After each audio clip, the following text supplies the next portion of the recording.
Hola a todos, bienvenidos a la tercera entrevista de la tercera temporada aquí de Estudio 71. Bueno, siempre antes de empezar las conversaciones, recuerden, yo pido para ustedes para dar su like, para suscribirse en el canal y activar la campanita que es súper importante para recibir las notificaciones. Bueno, esta temporada, como ya saben, es la temporada que estamos hablando de música pesada. todo relacionado a la música pesada. Bueno, hay músicos, seguramente sonidistas, gente que está involucrada en este estilo de música que nos apasiona y que queremos también acá dar el espacio para la gente que está involucrada en eso también poder decir, contar un poco más sobre todas las historias de este estilo. Y aquí hoy a mi lado tengo una persona que admiro mucho, tremendo músico, pero mirando su Instagram, digo... Lo ves en todos lados. Sí, las bandas que toca, es psicólogo, yo no sabía, se llama Rafael. Así que eso bien, nosotros supimos hace 15 minutos atrás, 15 ¿no? minutos. Bueno, yo lo conozco como Pepo, así que Pepo, bienvenido. Oli. Hey, ¿cómo estás? Súper bien. Feliz de estar aquí con ustedes. Qué Gracias. cool. Mil gracias por tu tiempo, por poder ahí aceptar nuestra invitación. Bebop. Y nada, así que tenemos ahí cosas súper interesantes para conversar, estoy seguro. Seguro que sí. Bueno, siempre yo empiezo las conversaciones preguntando a los invitados un poco sobre su vida, es Upa. decir, tu nombre, dónde naciste, qué estudiaste, si es de Panamá del interior, de tu familia. Cuenta un poco todo eso antes de relacionar cualquier cosa a la música, ¿no? Claro. Para que la gente sepa el rayo X de Pepo. Ok. Bueno, mi nombre de pila es Rafael Alejandro González Cortés. Yo nací en Panamá. Viví muchos años de mi vida en La Locería. Yo estudié en el Colegio La Salle. Luego estudié en la USMA. Me gradué de psicólogo. Y no he hecho mucho con eso, porque soy músico. Entonces, música la estudié formalmente en la MP, cuando llegaron hace muchos años, como en el 2008 por allá. Tú sabes que cuenta interesante. Yo estaba en el Dream Theater Ujú. y encuentro a Víctor, ¿no? A Vic. El dueño de la MP. Andy Lorenzo.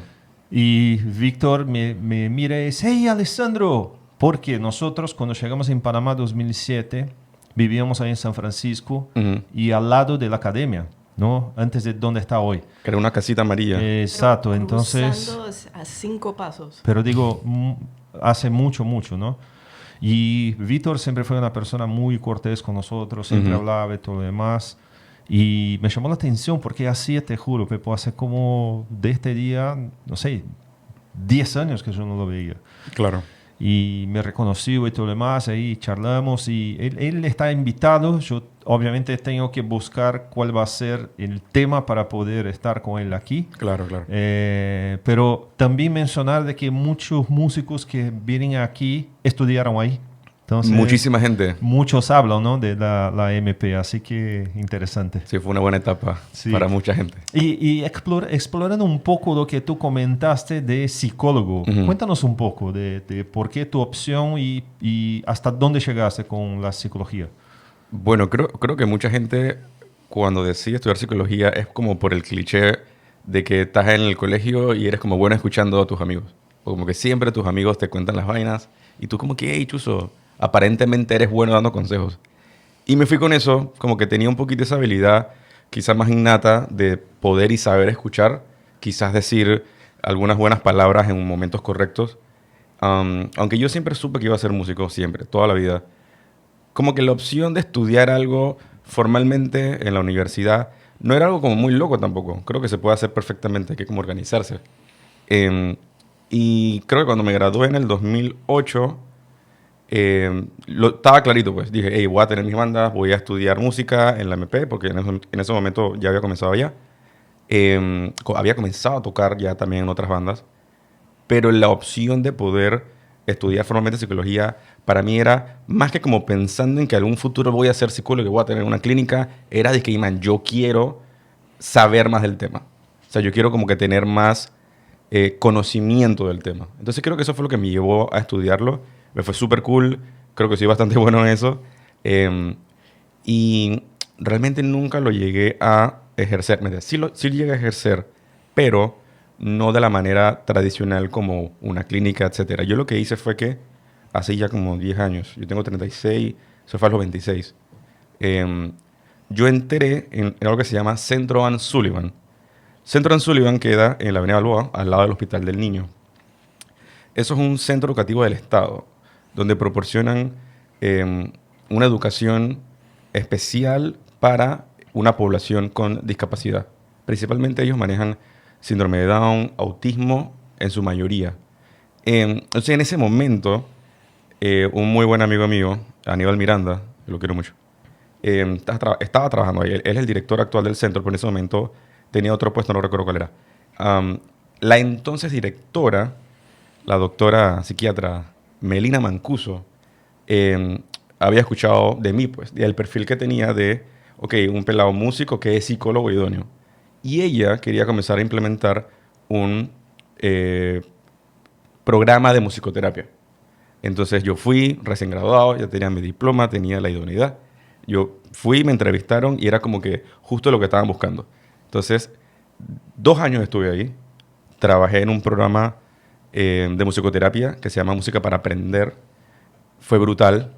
Logré incluso producir un disco de música así, con canciones inéditas, especiales para que los niños del centro pudieran aprender de la familia, de las cosas que hay que hacer en la casa, de los números, y fue súper cool. Entonces, fueron 2 años antes de volverme loco y renunciar para ser músico. Ven, qué brutal esta historia. Te pregunto, ¿alguien sabía ya de esto? ¿Habías contado en algún lado eso así? Con estos detalles. Yo no sabía, digo. No, yo creo que mucha gente no sabe, Qué realmente. Bueno, creo qué que cool. mis amistades más cercanas, que me conocen de aquellos tiempos, quizás saben, pues. Pero no es algo que, como que yo ando por ahí contando. Te Pero felicito. espérate. Te felicito. Muchas gracias. Y creo que no como tú comentaste, ¿no? Profesionalmente de tener una clínica y todo lo demás, pero tú como músico y músico en varias bandas que vamos obviamente a hablar en el recorrido de la entrevista, trata con familias, es decir, cada banda es como una familia, 100%, ¿no? son relaciones. ¿Tú utilizas de tu lado psicólogo en esta relación con estas familias? Que Sin son las duda, bandas? sí, sin duda. Y yo creo que todo trabajo, todo proyecto que tú hagas tiene un componente psicológico, porque somos personas, no estamos trabajando solamente como con una laptop.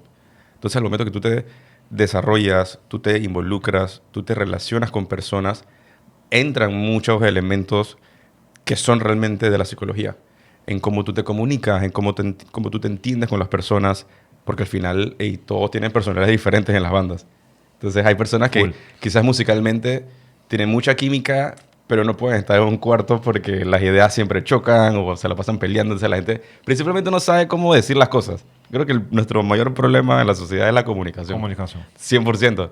Entonces creo que eso es lo que yo un poquito más me esfuerzo en hacerlo bien en los proyectos, es la manera en cómo tú logras transmitir aquello que quieres, pero de una manera asertiva, pues, como que le llegue bien a la persona, para que se dé bien todo, pues. Sí, no, y 100% contigo, no solamente en la música, pero en todo, ¿no? Yo creo que En la vida. la gran debilidad que tiene el ser humano es la comunicación. Pepo, y ahora entrando ya en tu vida musical, ¿no? Cuéntame cómo empezó, cómo fue tu contacto con la música y no sé si como la gran mayoría de músicos que yo entrevisto, no sé si tú eres multiinstrumentista, qué instrumentos toca, pero en esta vida tuya musical, además de, no sé, qué escuchaste al principio, cómo entraste en la música, también qué instrumento fue el instrumento que te llevó a ser músico, ¿no? Cuéntanos ahí un poco más sobre eso. Ok, lo único que yo toco bien es el bajo. Toco mediocremente la guitarra y muy mal el teclado y la batería. ¿Sabe cómo es, no, Bía? Eso. Entonces, dice que, yo no toco bien, pero es no, fenomenal. bien, te puedo decir que bien el bajo. Okay. Todo lo demás está en un nivel bastante precario, pero que me sirve para componer, para producir, para ayudar a otras personas. Entonces, ok, ¿cómo comienza todo? En mi familia probablemente soy el único músico. Tengo un primo en Chile que, me acuerdo, yo estaba chiquito, él ya tocaba, él es un par de años mayor que yo, pero profesionalmente soy el único músico. Mi prima, mi prima hermana, Marjeline, ella es artista, ella es bailarina. Entonces somos como los dos artistas de la familia. Ok. Ella es tremenda en el mundo del teatro en Panamá, por ejemplo. Entonces ella y yo somos los únicos que nos hemos dedicado formalmente al arte. ¿Cómo se llama ella? Marjeline Barahona. Hola, Ok. Margie. Ok. Te voy a mandar esto para que lo veas. Ok, ¿cómo comienza todo? Mis padres, tuve la suerte de que ellos tienen un gran gusto musical. Yo siempre escuché mucho de música disco de los 70s. Mucho Bee Gees, mucho Earth, Wind and Fire, Gloria Gaynor, ABBA. ABBA. Todo, yo amo ABBA. Pero estoy seguro que yo la agarré porque eso es lo que yo escuchaba en mi casa todas las noches. Había mucha salsa también. Mi papá era un poquito más rockero, pero más toto, más Boston, como que un poquito más fino ese rock, ¿no? US Rock and Roll 80s. Así. No, creo que no tanto. Ellos ya para esa época creo que estaban como en otro trip. En los Ok. 80s creo que no. Ellos, su música es muy setentera. Hay mucho 80, pero creo que su trip era disque Saturday Night Fever. Esa vaina. A ellos Ok. les gustaba mucho eso. Ok. Entonces, yo escuchaba mucha buena música gracias a ellos. Entonces, no sé si de alguna forma ya había como una sensibilidad. Tú sabes, como que inherentemente. ¿Qué pasa? Yo crecí en la locería en la época cuando los pelados parqueaban en las barriadas. Entonces, la gente de la barriada salía y jugábamos, no sé, fútbol o cualquier cosa que se jugara en ese tiempo. Compañeritos, pío, pío, lo que sea. Entonces, mis amigos eran mayores que yo. Y ellos ya estaban escuchando mucha música, no sé, en el 98, por ejemplo. Ellos tenían MTV. Entonces, yo como que gracias a ellos podía ver qué estaba pasando en ese momento en el mundo, en el rock. O sea, ya no era como que tanto la música de mis papás, sino lo que estaba de moda. Y que estaba de moda el new metal. Entonces, también el hecho de haber jugado a Tony Hawk. Creo que para mucha gente la música de Tony Hawk fue determinante y fundamental. Eres como la quinta persona que viene aquí y lo dice. Totalmente. Sí, sí, full. Porque también pasaba que era una época muy buena en los videojuegos. Porque estaba el Nintendo 64, estaba el PlayStation. Entonces, eso fue una revolución en el mundo del gaming. Entonces, Tony Hawk siempre. Ahora, yo comencé a descubrir cosas en MTV gracias a mi amigo Khalidin, gran amigo. Y ellos también tocaban guitarra. Entonces, había como una mezcla de vainas muy interesantes para uno que yo tenía 10 años, maybe, 11, 12 en esa etapa. Y yo vi Limp Bizkit, yo veía los videos de System of a Down, Linkin Park, Korn. Korn. De hecho, yo me acuerdo una vez, mi abuela, la locería, tenía una casa muy grande y ella alquilaba cuartos. Y yo estaba peladito, así como 8 o 10 años. Y uno de los cuartos que ella alquilaba, vivía un pelado con la mamá. Y yo me hice paserito del pelado, pues que era también mayor que yo. Ya no me acuerdo el nombre del man, no sé dónde estará. Pero una vez estaban parqueando y él tenía, dizque, su componente. Y me puso una canción de Korn. Y me dijo, dije, ¿escuchaste eso? Ese es el bajo. Yo dije, no. No sabía, no entendía cómo era el bajo. Pero tengo esa memoria, el man así, eso es el bajo y Korn y no sé qué. Yo, ok, algo también habrá pasado en mi cerebro en ese momento. Que luego más adelante, cuando ya, como estábamos tocando guitarra, o ellos tocaban un poco más que yo pedí la guitarra obviamente, pero la verdad sea dicha, desde el primer momento en que yo vi a Sam Rivers de Limp Bizkit, yo sabía que el bajo era mi instrumento. O sea, no había nada más cool que ver los videos en esa época. Y eran como mucho useros realmente en esa época las bandas de new metal. Y no sé, tú veías a Wes Borland y estos manes, toda esta indumentaria era muy cool. Entonces yo siempre supe que era el bajo, siempre. Yo nunca quise tocar guitarra, pero no había plata para el bajo, había plata para guitarra. Entonces a los 12 años a mí me regalan mi primera guitarra de madera, una guitarra clásica, costó $30. Y eso fue suficiente para yo perderme en el mundo de la música. Eso fue a los 12. Ya había escuchado Metallica, Entonces ya comenzaba a sacar cosas de Metallica en la guitarra. Dije One. Yo me llevaba la guitarra para la escuela. Y en los recreos solo tocaba One. Una y otra vez. Entonces era muy virrioso. Era muy de quiero seguir tocando. Hasta que, creo que esto es lo más determinante en mi vida, fue cuando casualmente Calitín me mostró a Dream Theater por primera vez. La canción The Dance of Eternity.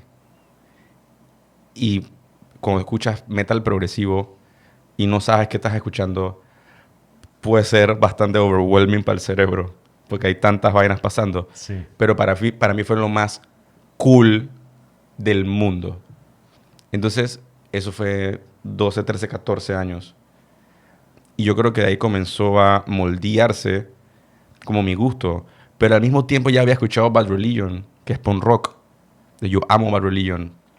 Porque un pasero en la locería, dije, cuando quemaban CDs, dije, tengo la Stranger Than Fiction de Bad Religion, manda $1 y te lo doy. Salí corriendo a mi casa, dije, hey, manda $1. Y le compré el CD pirata de la Stranger Than Fiction de Bad Religion. Y también me voló la cabeza porque era otra música. No tenía nada que ver con Metallica, nada que ver con Limp Bizkit, nada que ver con Dream. Era más melódico y más cool. Entonces, muchas cosas definitivamente pasaron en esa época, 12, 15 años, 16. Y yo creo que más nunca yo fui otra persona que estaba enamorado del bajo. Y hasta el día de hoy soy así.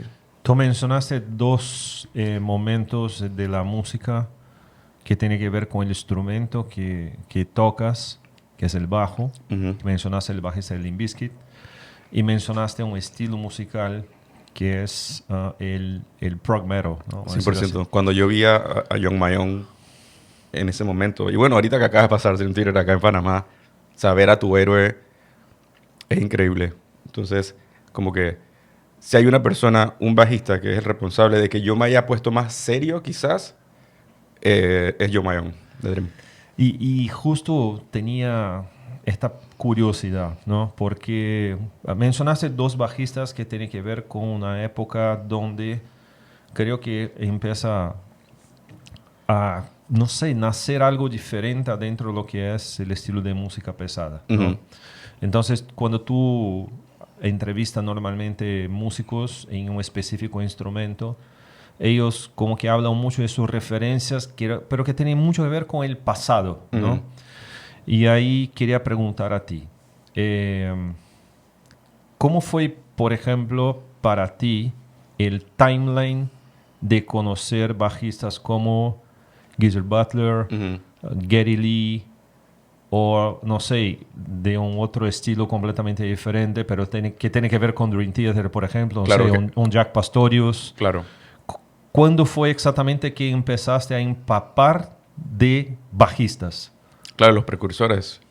Yo creo que Rush, luego, obviamente, que Lee fue un gran impacto en mi cabeza bajística, porque es el mejor y punto. O sea, pero al mismo tiempo, creo que en timeline, creo que fue como adolescencia.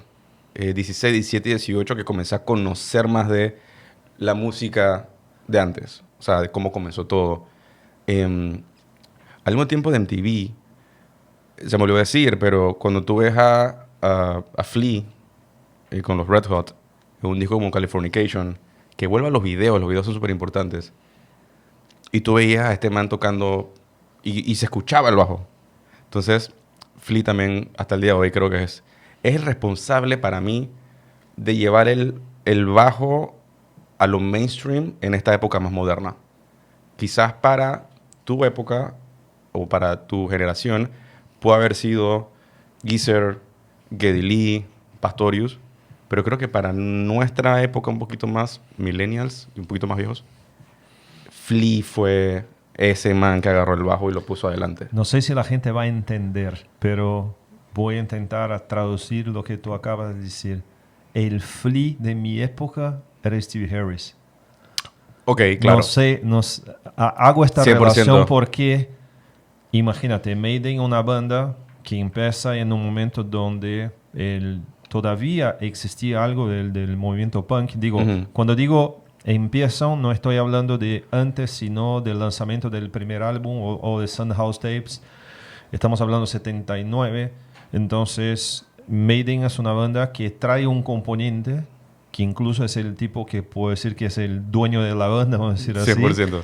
De un instrumento que muchas veces no es el más observado, ¿no? Ujú. O sea, Ni escuchado tampoco. La gente siempre está muy fijado en los solos de guitarra, los Claro. solos de batería, o el cantante más melódico, más gutural, pero el bajo entra como un componente distinto y para mí es el primer que como trae algo que, wow, ¿no? Es una música pesada, pero tiene un tipo que no toca con uña, toca con los dedos y hace duro. cosas que no sé si es difícil, pero en este momento para mí es como puede ser mi Flea del heavy metal, ¿sabes? Creo que es 100% correcto porque Maiden, y de nuevo, yo descubrí a Harris y a Maiden a mis 17 años, o sea, por eso decía, muy adolescencia.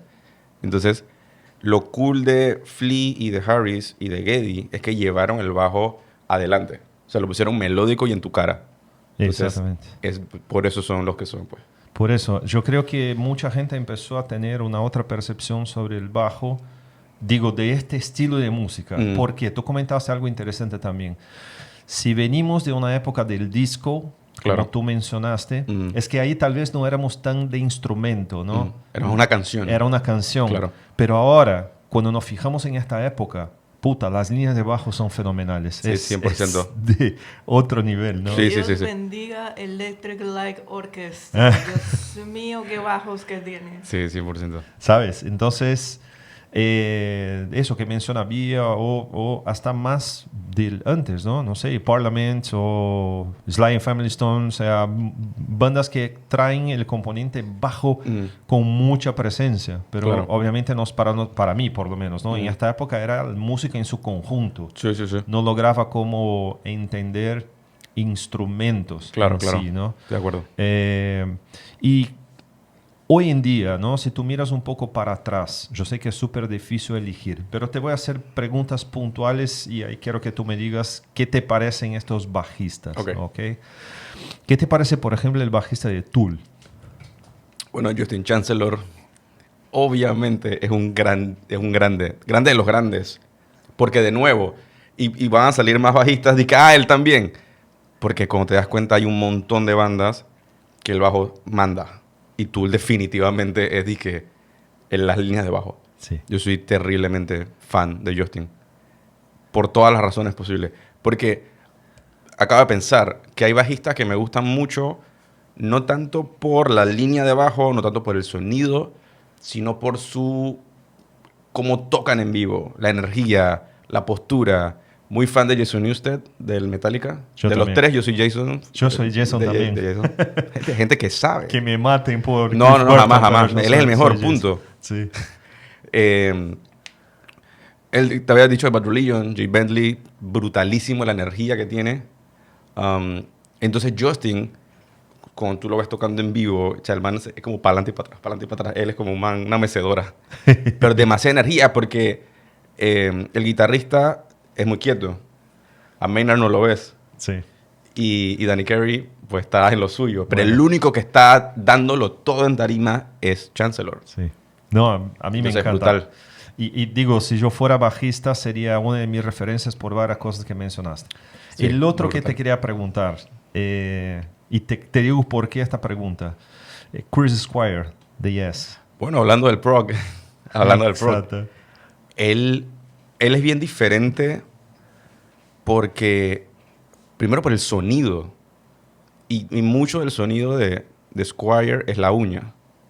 Entonces, yo me acuerdo que la primera que yo escuché seguramente fue Roundabout, que es una canción que es el bajo. Todo lo demás es como el topping, que luego se volvió un meme. Tan, tan, tararán, tan, tan, tan, tan, tan, tan, tan, pan, tan, pan, tan, pan, tan, tan. Pero con sus buenas razones. 100%. Es muy gracioso.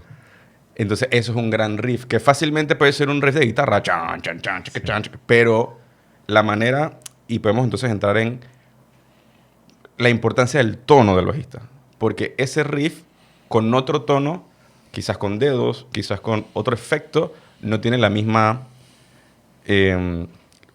fuerza o el mismo efecto. Entonces, definitivamente, me parece que él estaba claro en que el tono tenía que ser ese medioso, cortante, como Chancellor también, pues. Y van dos que son bajistas de uña. Yo no demonizo la No, uña. yo tampoco. Cero. Creo que hay riffs que tienen que ser con uña. Sí, yo Porque tampoco. te da otra expresividad, otra dinámica. Entonces, sí, la uña está cool. Bien. No, te pregunté de Chris Squire porque no hace mucho yo me di cuenta de que tal vez el estilo musical que más me gusta es el progresivo. Es lo máximo. Yo, Es lo yo máximo. de mi infancia hasta hoy, tamaña la admiración que yo tengo por las bandas de progresivo, ¿no? Y no sé, es algo que digo, puta madre, tal vez yo mismo no sabía. Y incluso pensando que me encantaría tener una banda de prog, ¿sabes? Porque Es del carajo. es elementos que no termino, ¿no? Otro bajista que quería preguntar a ti, pero ahí obviamente por un lado más, no sé, man, no sé ni cómo describir, pero el bajista que vino con Death to All, Di Giorgio. Giorgio. Di Giorgio es el papá. Yo creo que ya no es papá, creo que es abuelo. Él es el abuelo de absolutamente todos los bajistas. O sea, cuando tú hablas de virtuosismo, él está en otro nivel. Yo lo había visto en Wacken con Testament, pero obviamente estaba un poquito más lejos. Igual es brutal porque man mide como 3 metros y la presencia es increíble. Sí. Ahora, verlo en Rock and Folk a 2 metros Sí. es otra cosa. Y ahí Giorgio trae algo que no sé si mucha gente sabía, pero sube en la tarima con un bajo de 3 cuerdas. De 3 cuerdas. ¿No? Y esa es una pregunta que quería hacer para ti también, ¿no? La evolución del bajo, no sé en qué año, pero empieza a traer, obvio, 4 cuerdas siempre, pero 5, 6, Claro. 7, 8, no sé. Ya van como por 12. ¿Cómo es esto para ti como bajista? ¿En dónde estás tú encajado? Pero ¿cómo ves la evolución esa de un instrumento? Digo, el bajo no para de evolucionar desde Pastorius. O sea, y todos los manes que hemos hablado. Yo creo que con 4 cuerdas tú puedes ser el mejor bajista del planeta. No tienes que tener 3 o más. 4 está perfecto. Ahora, definitivamente, en la evolución, sí ha habido gente que ha empujado mucho los límites, sobre todo con los de 6. Tal vez no tanto como en el metal como tal, porque la verdad es que no es que se utilice todo el rango. Creo que el 6 tienes que irte mucho más al jazz y al prog. El mismo Patitucci dentro del jazz, o sea, el man utiliza absolutamente todo. Y los manes prog, para poder seguirle las corridas a los guitarristas, muy Dream Theater, si necesitas pues ese rango. Hoy en día hay 2 bajistas que me gustan muchísimo y creo que ellos volvieron a despertar como esas ganas de practicar de vuelta el bajo. Porque la verdad sea dicha, o sea, llega un punto donde tú dominas tu instrumento y tú dices que, hey, man, yo estoy cool aquí, yo estoy cómodo, hasta que te encuentras algo que vuelvas a encender la chispa. Y este es 6-cuerdista, Henrik Linder, de una banda que se llama Dirty Loops. No sé si la has escuchado. No. Ellos son suecos, si no me equivoco. Ellos tocan un estilo muy fusión, pero muy pop. Ok. Son canciones muy catchy, muy pop, pero la instrumentación es increíble, es muy fusión. Y este man es a otro nivel cómo utiliza el bajo. Henrik Linder, búsquenlo. Y al mismo tiempo hay unos gringos que se llaman Wolfpack, que también son increíbles. Me gusta un poquito más Wolfpack por el bajista. No es que Linder no. Linder es un man que slapea a otro nivel. Pero el bajista de Wolfpack se llama Joe Dart, que en Estados Unidos es un tipo que es súper respetado y tiene como mi edad, una vez así, tengo 36 años. Entonces, yo creo que hoy en día tú tienes tantas opciones para el instrumento en cuanto a la cantidad de cuerdas, pero ha evolucionado mucho la tecnología del instrumento. Los pickups, los preamps, los trastes, fan frets, el tipo de cuerda, los efectos, que yo creo que todo está ahí. Ya no creo que se pueda inventar como algo completamente nuevo, porque la evolución ha sido muy grande, especialmente, no sé, en los últimos 20 años, 30 años. Entonces, pero no creo tampoco que 6 cuerdas sea mejor que 3. Porque de vuelta, tú viste a Di Giorgio con 3 cuerdas tocando Death. Total. Y fue terriblemente impresionante. Ahora, cómo yo me veo va a depender mucho del momento en que me lo preguntes, porque a los 17 años yo quería ser bajista de 6 cuerdas por Dream Theater. Me compré un bajo de 6 cuerdas, un Washburn. Y no usas la sexta cuerda, porque no eres Dream Theater. Entonces todo lo que estaba tocando necesitaba 4 cuerdas. No duró mucho ese bajo. La fiebre se acabó rápido. Creo que ahí me di cuenta que me gustaba más la quinta cuerda. Entonces vendí ese bajo y me compré un 5 cuerdas, que ese sí me gusta. Okay. Porque en la música, no sé, 90% de las canciones que uno puede tocar hoy en día en lo que sea, vas a necesitar más el registro grave que el agudo. A menos que toques jazz. Yo creo que es un poquito, o fusion, o cosas así. Tengo una alumna, Alana, tiene 15 años y es una prodigio. Y se acaba de comprar un 6 cuerdas. Entonces le dije, ¿tú quieres 6 cuerdas? Ok, vamos a sacar vainas difíciles para que de verdad la utilices. Así que, y así saludos va a a Alana. ser. Así va a ser. Entonces depende mucho como que en la etapa en que estés. Yo creo que el primer nombre que llega hacia mí como un bajista importante y toda su historia fue Jack Pastorius, ¿ok? Brutalísimo, claro. Y ahí empecé a escuchar y tengo un CD de Weather Reports que para mí es fenomenal. Ujú. Y ahí empecé a entender un poco el elemento ese de entender un instrumento adentro del conjunto, ¿no? Y ahí con Jack Pastorius fue así. Después, bueno, Billy Coban ya hace mucho que escucho, pero obviamente empiezo a empaparme más de él por un tema de cuando llego a Panamá. Ujú. Billy Coban es panameño, Es y todo panameño, lo demás. claro. Tuve oportunidad de verlo aquí y todo. Y Billy Coban y el disco Spectrum, Ujú. yo no sabía, pero toca en este disco Tommy Bolin. Tommy Bolin, que fue guitarrista de Deep Purple. Ok. En los dos discos que a mí...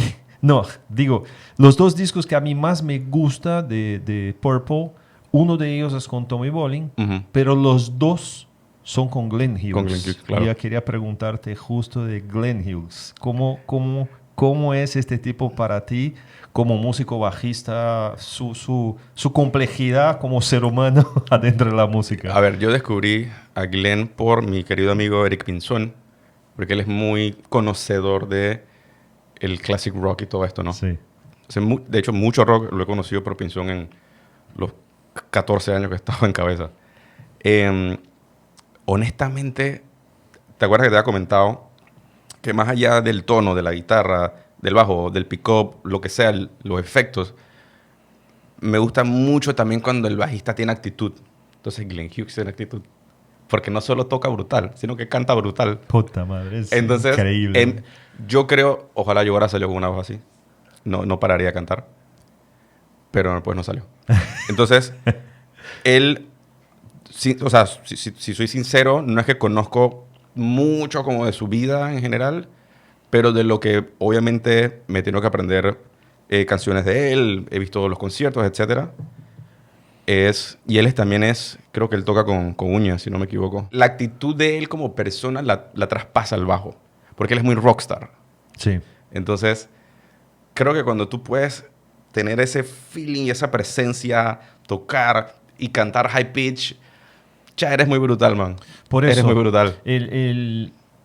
Lo que te mencioné, los dos discos de Purple, uno es Stormbringer y otro el Come Taste the Band. Para la gente que obviamente no piensa en Purple como Gillan, como Blackmore, la formación clásica, ¿no?, de ellos, puta, escuche esos dos discos porque el elemento que trae Glenn Hughes como bajista es la personalidad de él. cantando ahí, hacen de estos dos discos para mí dos joyas. O sea, es fenomenal. Sí, sí. Tiene para mí una de las baladas más importantes de la historia de la música, del rock, que es This Time Around, y que está en el Come Taste the Band. Y por él, es Glenn Hughes, ¿no? Él es un rockstar. Es Él increíble. puede hacer lo que quiera. Y Pepo, uno más, A ver. para saber si tú lo viste en Panamá. Chuzo. Cuando estuvo acá Stickman Group, ¿ok? Tony Levin. Ah, por supuesto, yo estaba ahí. ¿Estaba ahí? Eso fue en Isabela. Exacto, yo estaba Ah, también. Tengo la foto. Yo estaba también, tengo fotos con ellos también. Y yo me quedé al lado de Tony Mm. Levin y veía su pedal y los nombres de las canciones, ¿no? Man. Entonces ahí fue como, wow, van a tocar tal canción de King Crimson que a mí me encanta. Y nada, pero el tipo es un fenómeno, ¿no? O sea, porque él, no sé cómo clasificarlo, porque el stick es un instrumento Muy diferente de él. porque es bajo, guitarra, no Es sé, es todo. una mezcla, ¿no? Pero él como bajista también de Peter Gabriel y todo lo demás es como fenomenal, ¿no? Él es all around. Él es para mí, un gran ejemplo del tipo de bajista que yo soy. O quiero ser, obviamente no. Que es una persona que puede tocar muchas cosas bien. Porque así como tocaba con Peter, o cuando toca un prog más clásico, como con estos manes de... King Crimson Claro, obviamente. o Stickman también.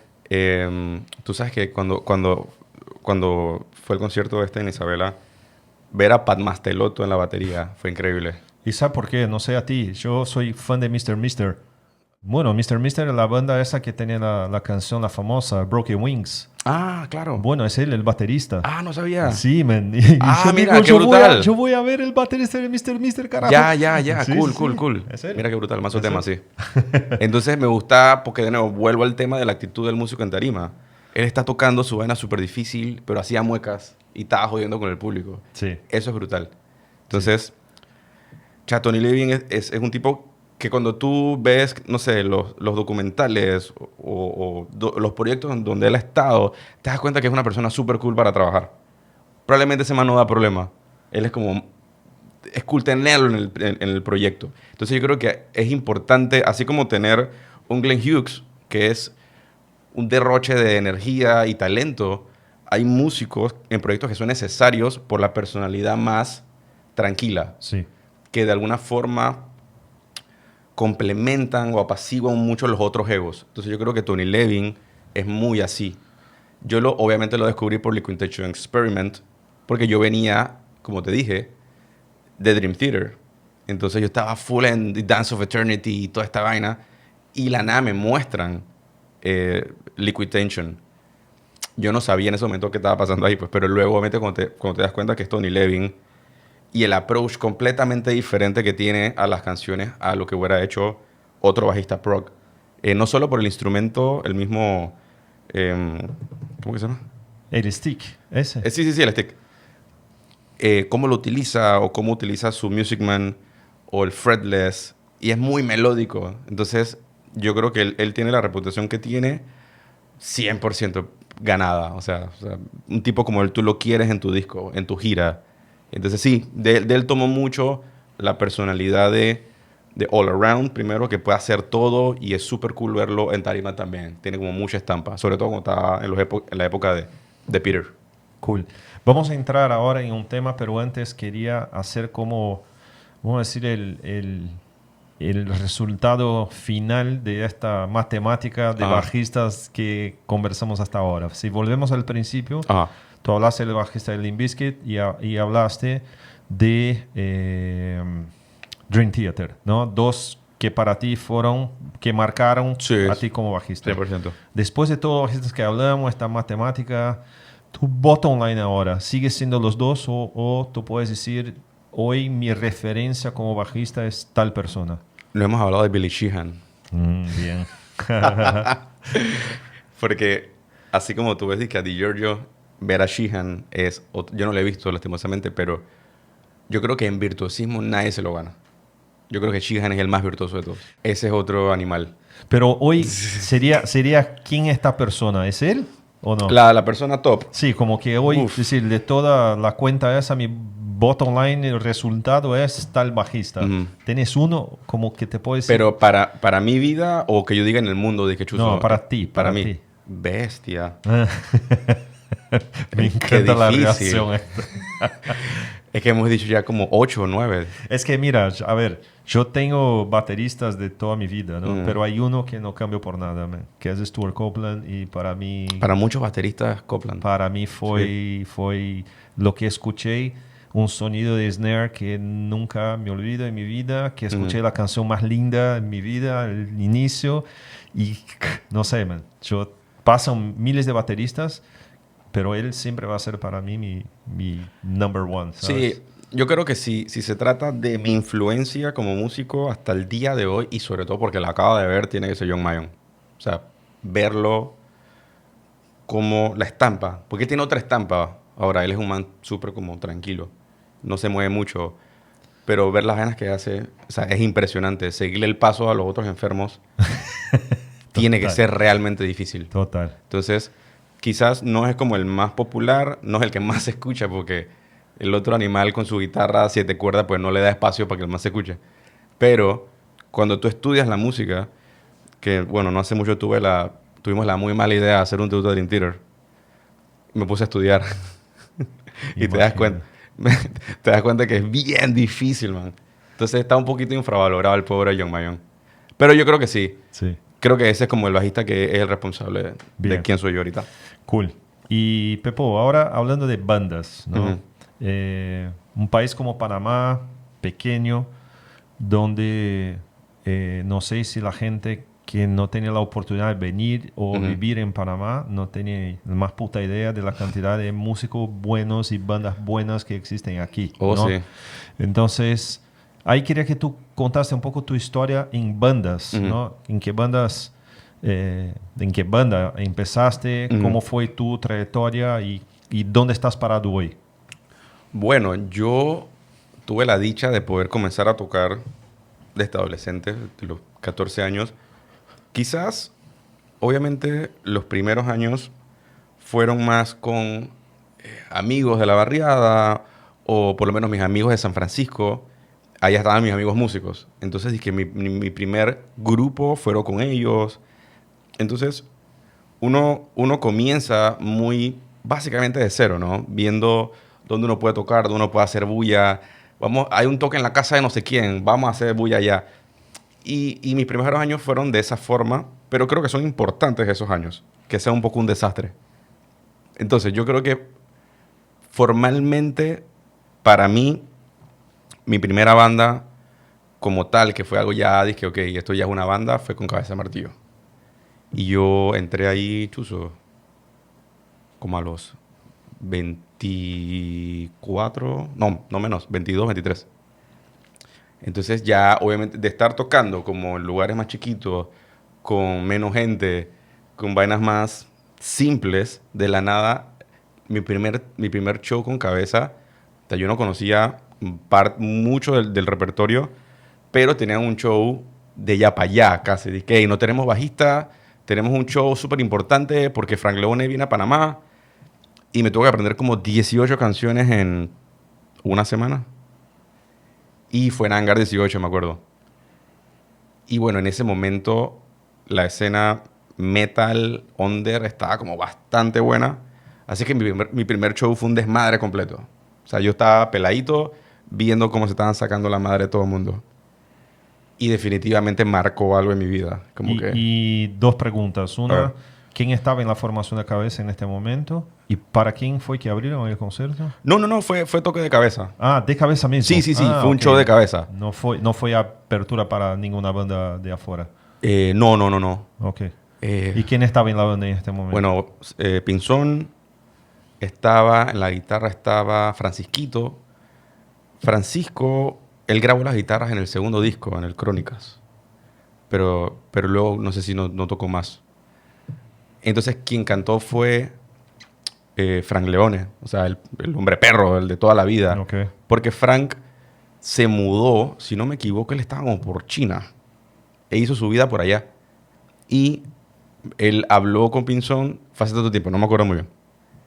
Y dijo, oye, voy para allá, vamos a hacer un show, que no sé qué, la. Ah, porque él creo que él regresaba a vivir a Panamá. Algo así. Y fue un show como súper especial porque era la vuelta de Frank a un show de cabeza. Y fueron como 18 temas. O sea, fue realmente brutal. ¿Batería quién estaba? Creo que Sinclair. Sinclair. Sí. Ok. Entonces- Sinclair es el baterista más mencionado aquí. Yo hablé con él por WhatsApp estos días y digo, men, porque voy a entrevistarlo, ¿no? Sí, sí, men, tengo asunto, tengo tema contigo, porque, puta, o sea, el tipo es, creo que, de verdad, para mí, después de conocer más la escena panameña, underground y todo lo demás, puta, el tipo importante de la escena, ¿no? Como músico de ahí estar, ¿no? En la Ujú. cocina con Hay que muchas darle. bandas, ¿no? Claro, hay gente que le ha dado por mucho tiempo. Sí, Creo que sí. parte en general es la constancia que tú hagas algo. O sea, más allá de que tú creas que tú eres hat, la gente tiene que decir que tú eres hat. Y eso es con trabajo. Entonces hay mucha gente, que es lo que estaba diciendo, que hay muchas bandas y muchos músicos en Panamá que quizás no todo el mundo conoce, pero que vienen trabajando hace mucho tiempo. Entonces, Total. hay personajes. Así que Cabeza de Martillo fue la primera banda donde Sí. tú ahí pusiste como posicionarte como un bajista dentro de una agrupación, vamos a decir, seria. Sí. Ok. ¿Y Sí, por sí. cuánto tiempo te quedaste en Cabeza? Yo sigo, creo que voy para 14 años en agosto. O sea, tú sigues con Sí, sí, ellos claro. hasta hoy. Ahorita estamos como en un tricky, como dicen en Panamá. Estamos como en una pausa. Pero sí, sí, sí. Nosotros el año pasado sacamos un EP con 4 canciones inéditas. Sacamos el remastering de La Invasión. Está en Spotify. Hicimos Abrieron para Exodus. abrimos para Exodus. Sacamos un video de esa noche. Oportunista transmutado en siervo del Señor. Y sí, ahí estamos. Creo que ahorita Pinzón y yo, bueno, nos tomamos un café la semana pasada. Estábamos Ok. hablando un poquito como que, ¿qué vamos a hacer?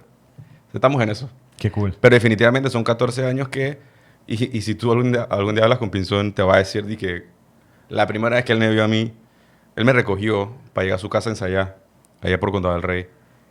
Y el man de la nada, que ve un peladito, o sea, peladito. Si tú me vas a mí, dije, echa, luzco joven. En ese momento era un chiquillo, con su bajo y su amplificadorcito, su lonchera. Y él dije, chucha, ok. Pero era el peladito que quería hacer la vaina. Y yo llegué, me aprendí mi vaina y toqué 18 canciones. Qué bueno. Y Entonces- siguen hasta hoy. Y interesante. Team Reaper, ustedes tocaron con él, ¿no? Nosotros éramos la banda soporte. Sí. Estaba Pinzón, estaba Pitongo en la otra guitarra. ¿Y tú? Bajo yo, que estaba bien peladito también. Y estoy casi seguro que también era Sinclair en la batería. Tony Sinclair a la batería. Y... No, mentira, espérate. Sí, creo que esa era la banda. Sí, casi seguro que esa era la Sí. banda. Y realmente nosotros... Porque abrió, sorry, es verdad, porque quien abrió fue Sadik. Quien abrió fue Sadik. Mira, no me Sí, acordaba. sí, sí. Sí, Qué sí, cool, sí. qué buen show. Fue Sadik. Sadik abrió y después tocaron ustedes Ajá. ahí con Team Reaper. Además de Cabeza, ¿cuáles son las bandas que tú tocaste y sigues, ¿no? Tocando? Bueno, cerca de cuando yo entré a Cabeza, yo también entré a Hacienda Libre. Hacienda Libre era la banda, es la banda, pero en ese entonces, de Ernesto Schnack con Rafi Escobar y Oscar Luna. Ellos venían de principios de los 2000, solo que ellos se llamaban antes la Hacienda Libre de Bruce Lee. Y si no me equivoco, ellos también habían estado en unos... ¿te acuerdas cuando Panamá Rock hacía las competencias? Sí. Si no me equivoco, creo que estaban de por ahí. Si no me equivoco. Solo que en ese momento tenían otra alineación, otros músicos. Entonces, cuando pasa el tiempo, obviamente, porque creo que un par de ellos estudiaron afuera. Y cuando retoman la banda, muchos de los que ya estaban en la banda, pues ya no estaban. Entonces, pero estaban los tres, estos que lo eran como que los que habían fundado la banda. Y quisieron entonces que, bueno, vamos a seguirla, pero con músicos nuevos. Entonces, en ese momento estaba Fidel Deli en la batería, que es otro titán de la batería panameña. Titán. Estaba cantando Gonzalo Horna y creo que no tenían bajista. Entonces yo era muy amigo de Gonzalo y de Fidel. Y ellos me proponen para yo ser el bajista. Entonces yo he tenido mucho, en mi vida, mucho la actitud de decir, dale. De que, man, no sé cómo es la vaina, pero yo estoy. Entonces en ese momento, con Cabeza fue yo estoy y con Hacienda fue yo estoy. Y las dos hasta el día de hoy son dos de mis grandes bandas, porque con Hacienda tengo también voy para 13 años. Wow. No sabía que era tanto. Sí, sí, yo en ambas bandas ya ha pasado bastante tiempo. Wow. Hacienda Libre yo conocí hace no mucho tiempo. Me encanta, de verdad, y la calidad de los músicos es a Sí. otro nivel, ¿no? Ahorita la formación actual, pues, no es la misma. Está cantando Kuz, que es un gran amigo mío. Y en la batería está Yorgos, Sí. el gran Yorgos Matsidis, Sí, que está en ese Grecia. ese es un fenómeno, ¿no? Ese es un animal de la pradera. Bueno, después, hablamos de Hacienda Libre. Eso fueron como hablamos las primeras. De Cabeza. Después, ¿qué sigue? Después, en el camino, yo entro a Ática. Creo que pudo haber sido 2017. Obviamente, ahí es algo... de nuevo, yo dije, yo estoy. No... Bueno, porque yo siempre he escuchado música heavy, pero creo que esto era lo más heavy Sí. que se me había presentado. O sea, a mí me gusta mucho Opeth, por ejemplo, ¿no? Pero estos manes venían más heavy. Ellos venían muy... Ellos muy venían deathcore. más heavy de la época más heavy de Opeth, Sí. ¿no? Estaban muy heavy. Sí. Muy deathcore, dizque death metal. Entonces, yo conocí primero a Georgie y a Víctor. Entonces, en ese momento, ellos pues no tienen bajista. No recuerdo si le hablan de mí o cómo fue el tema, pero George me escribe, me dice, hey, man, ¿ya te interesaría estar? Yo dije, man, claro que sí, estoy. Siempre hago esa vaina y sale bien. Entonces, tuve unos muy brutales 5 años en la banda, en donde, bueno, viajamos bastante, tocamos bastante, lanzamos mucha música, videos. Bueno, y fuimos a lo de Wacken en el 2019, pero fue como una experiencia de mucho aprendizaje en todos los sentidos, porque era la primera vez que yo tureaba como banda, y cuando ya tú te vas, por lo menos nosotros hicimos tour en México, y fueron creo que 6 días en un van, como 12 personas apiñados, cero comodidad. Yo me enfermé. Tuve que tocar muriéndome, tenía como gastroenteritis. Obviamente en México. Montezuma. La vaina de Montezuma. Sí. Entonces, lo de Wacken obviamente fue como lo más importante, pero sin demeritar todo lo otro que hicimos. Hicimos Colombia en el Grita Fest. Hicimos... Fue la primera banda que tú hiciste giras. Sí, con Ática, claro. Y por eso, en Ática yo quería ahí detenerme un poco, justamente por eso. Tú mencionaste, ¿no? Es un estilo de música más pesada, la más agresiva dentro del estilo, pero tocada con extrema competencia por los músicos. Digo, Sí. porque muchas veces, adentro del estilo ese más extremo, tú escuchas bandas y te das cuenta de que es gente que obviamente como músico no es tan músico. Claro. O sea, puede componer bien, lo que no es mal, digo. Pero en el caso de Ática es una combinación, ¿no? Tremendas composiciones, Sí. pero tremendos músicos ahí adentro, ¿no? Sí. Y es como esta mezcla, no solamente en estudios, sino en tarima y en giras, ¿no? ¿Cómo es eso? Es convivir con una música tan extrema, pero con gente a tu lado que sabe que son de otro nivel. Digo, definitivamente, cuando estás en una banda, no importa de qué estilo, creo que es importante tener la confianza en tus compañeros. Saber de que no importa qué pase, el show se va a dar bien. O sea, vamos a ser competentes, vamos a hacer nuestro mejor trabajo. Entonces, en esa época, y hablo por la época en que yo estuve, era muy así. Era disque, man, todo el mundo muy implicado, todo el mundo muy comprometido. Ensayamos bastante. Creo que eso es fundamental. El hecho de ensayar mucho. Y estamos muy activos. Fueron 5 años que no paramos. O sea, no parábamos. Es cansón, obviamente. No siempre es fácil. Creo que cuando tú viajas, cuando tú convives tanto con la gente, aunque uno no quiera, comienzas a conocer más a la gente. Inevitablemente, no todo el mundo es uno en el ensayo a cuando estás en gira y te sientes mal. Y bueno, entonces eso también fue una experiencia súper importante para mí y creo que para todos. El hecho de poder, como personas, entendernos en momentos difíciles. Momentos donde estábamos enfermos. Sí. Nosotros siempre cuento esto porque me da mucha risa, pero nosotros cuando estuvimos antes de Wacken, estuvimos en Ámsterdam, tocamos en Ámsterdam, pero no teníamos hostal. No teníamos dónde dormir. Entonces, gastamos tiempo paseando, obviamente, pero a las 2 de la mañana dije, ¿y ahora qué hacemos? Están cansados, ¿no? Estábamos cansados porque veníamos de Barcelona, creo. Entonces ya eran 2:30 de la mañana. Y tuvimos que dormir en el piso de la estación de bus hasta las 7 que salía el bus para Hamburgo. Entonces, no todo es muy rockstar. Sí. O sea, hay vainas bien fuck up. Pero bueno, y con frío, porque hace un buco fucking frío. Sí. Entonces, volviendo al tema de la complejidad, creo que, como te dije, o sea, el que confíes en que tu compañero está dando todo lo mejor, igual que tú. Así que, man, por lo menos yo soy muy, muy amigo hasta el día de hoy con Víctor. Y él y yo tenemos una filosofía de vida, creo. Que es de que, man, dalo todo, sé el mejor siempre, a tope, a patear culo, como se dice. Entonces, y si tú mirabas los shows, Víctor y yo tenemos una química en tarima muy brutal, porque realmente estábamos dándolo todo, hasta el día de hoy con Larva. Entonces, es cuestión de confianza. Suena bien cliché, pero es confiar en tu compañero. Después quiero mencionar algo que pasó entre nosotros, pero antes de llegar ahí, Attica Wacken, ¿no? O sea, es considerado, creo que el festival más grande de música extrema, de música pesada del mundo.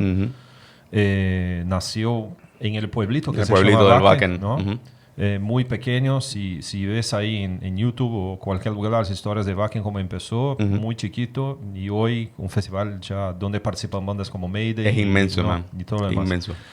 ¿Cómo fue para ustedes llegar ahí? ¿Qué cosas aprendieron? ¿Cómo fue subir en la tarima y estar estos 20 minutos, 25, no sé cuánto tiempo exactamente? Por ahí. Y cuando terminas, ¿qué saca de todo eso? Wow, mansa pregunta, porque, a ver, cosas que aprendes es que es muy difícil llegar a esos niveles. O sea, por más que tú lo quieras y fantasees y tienes ese sueño, hacerlo realidad primero requiere tiempo, requiere un proceso, requiere mucho trabajo, mucha disciplina y mucha constancia.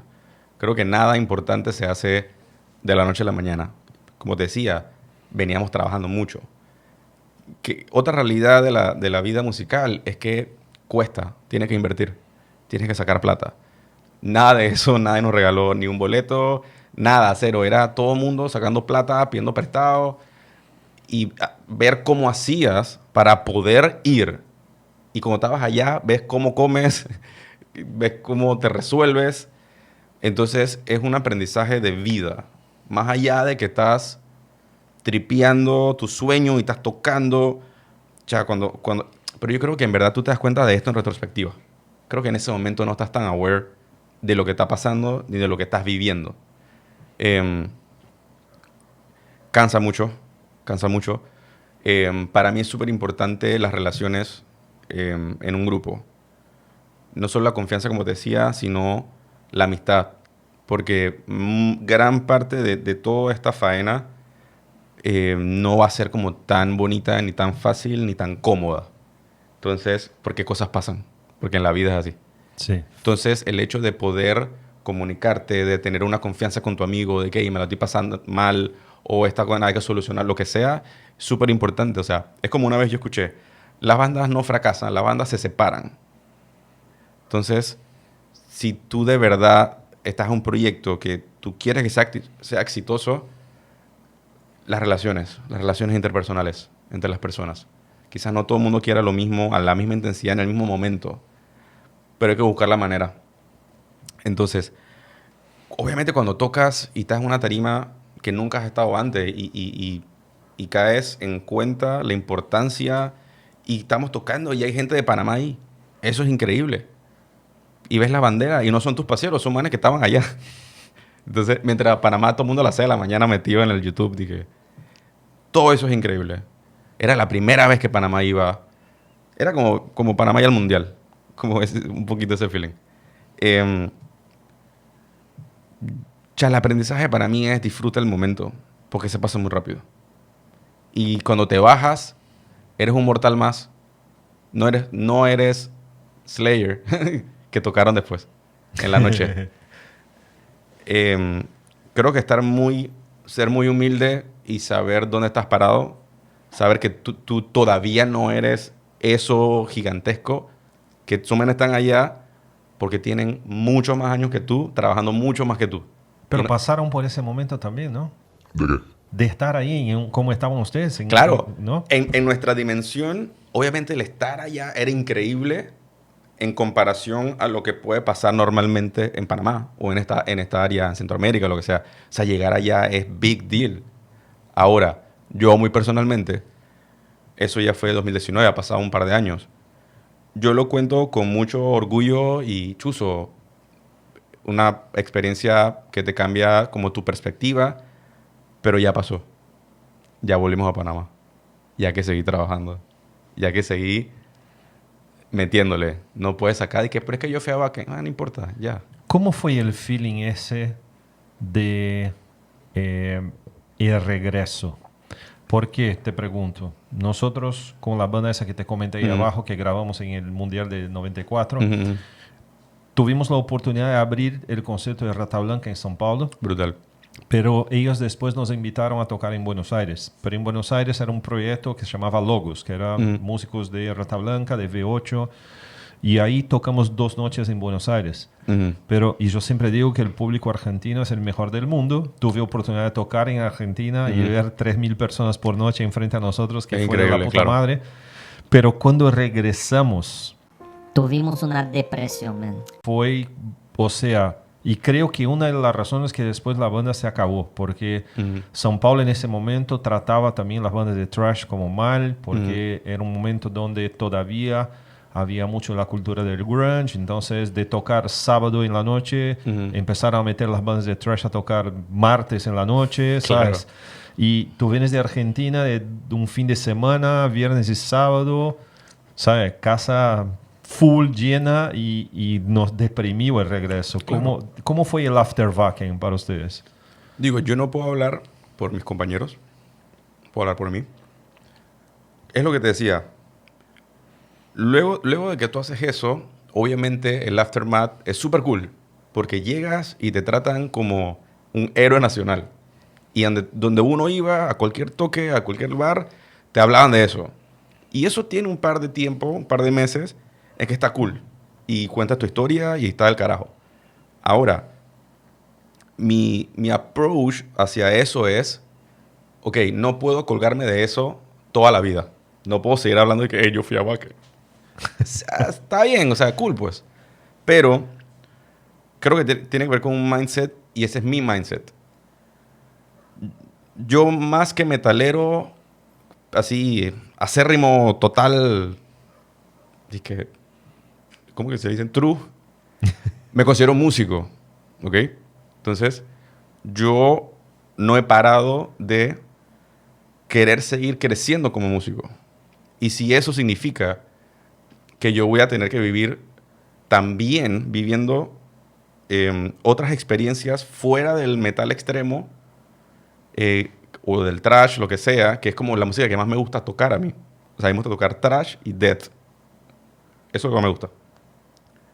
Pero creo que cuando yo salí de la banda, tenía que ver mucho con eso, de yo mismo querer seguir abriéndome otras puertas.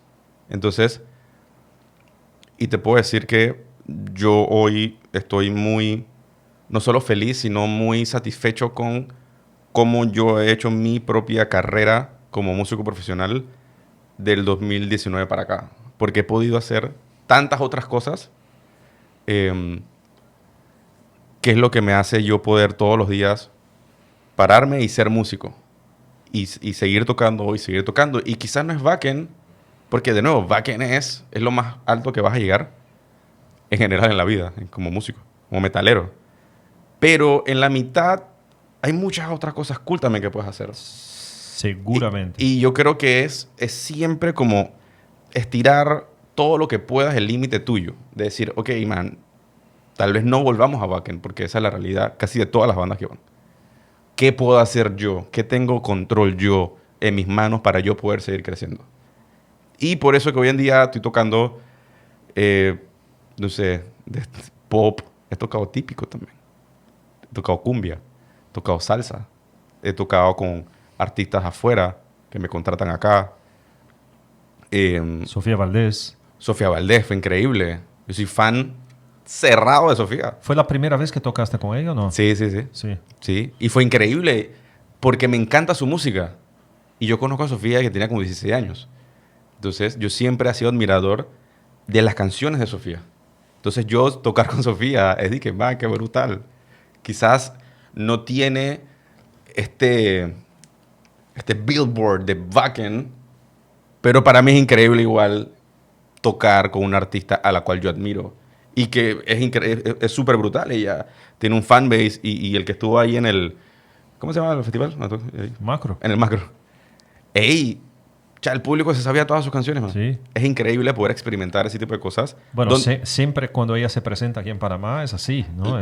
Porque es una gran artista. Entonces, Sí. tal vez no eres tú el foco de ese concierto. Tú estás ayudándola a que ella brille, porque son sus canciones.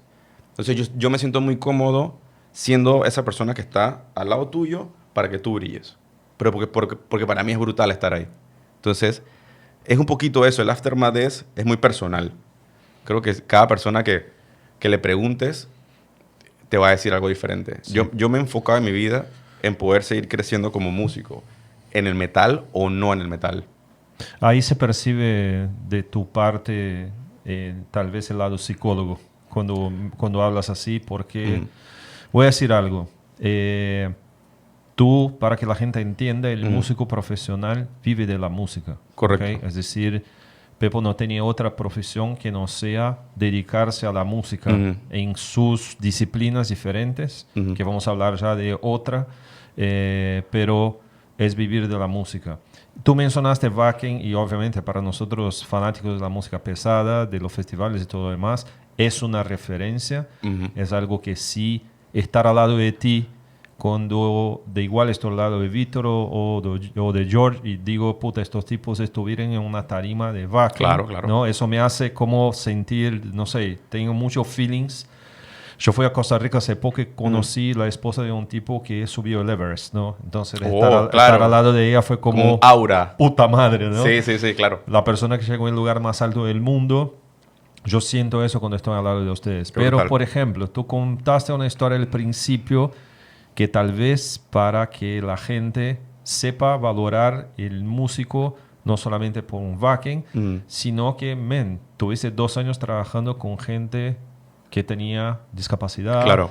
enseñando cosas y eso, digo, tiene tal vez más valor y riqueza, vamos a decir así, Claro. de que ir a Alemania a tocar en Wacken, ¿no? ¿Sabes? Entonces, darte a conocer en este punto también es por eso, ¿no? Es muy cliché cuando te preguntan de Wacken tal vez, Sí. porque también el músico tiene que entender que muchas veces por el fan es la curiosidad y Claro. y el aprecio, ¿no? Pero obviamente que hay más cosas, ¿no? Yo también, algo que se me quedó mucho, a ver, yo también soy maestro de música, entonces para mí el enseñar y el poder ayudar a que las personas mejoren es importante. Entonces, por lo menos después de Ática fue cómodo también. Entonces, yo sé que ellos también se han esforzado mucho. Que yo quedé en mi mindset es que yo quiero que vayan más bandas panameñas, no solo a Wacken, que vayan a otros festivales, Sí. que vayan al Rock al Parque, como en su momento fue Filtro.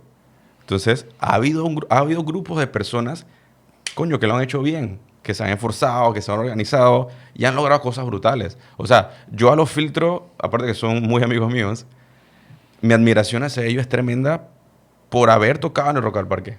Eso, yo quiero tocar el Rock al Parque. Sí, Entonces, brutal. pero de nuevo, quizás yo no estoy tan viejo como Gerardo, pero, hey, tú puedes ayudar a bandas más nuevas a hacer las vainas mejor y que le cueste un poquito menos o que vayan más enfocados y logren llegar a esas tarimas. Porque si pasan 10, 15 años, 20 años y no se repita, coño, algo pasó. Total. Entonces hay que procurar que quien ya fue y quien tiene la experiencia la comparta. Total. Tienes que ayudar a que siga pasando. Quería preguntar de 2 cosas. Una es Larva, que Larva es una banda donde tú estás con Víctor. Correcto. Quería saber si Larva fue una continuidad de tu salida de Ática, cómo fue exactamente y cuándo empezó, ¿no? ¿Cuál es un poco la historia de Larva? Larva es el producto genuino de la amistad de 2 músicos. Tú y Víctor. Sí. Ok. Porque como te había comentado anteriormente, la química que teníamos Víctor y yo en tarima, sobre todo en tarima, no es que parqueando no, pero en tarima era tan brutal. Y obviamente la disfrutamos mucho y cuando yo salí, Víctor se puso triste. Y fue como que fue muy natural el tomarnos una cerveza y decir, sí, que pero hagamos algo pues. Y ya, cero drama. Brutal. Entonces, Larva es nuestra banda que nace de cero. Le metemos mucho a la creatividad. Musicalmente es donde creo que ese es como que mi output, donde yo hago la música que me gusta. Y Víctor también. Pero es una combinación de cosas.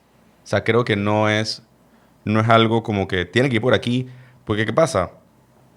Lo que hicimos fue buscar personas, amistades de confianza que quisieran unirse al proyecto.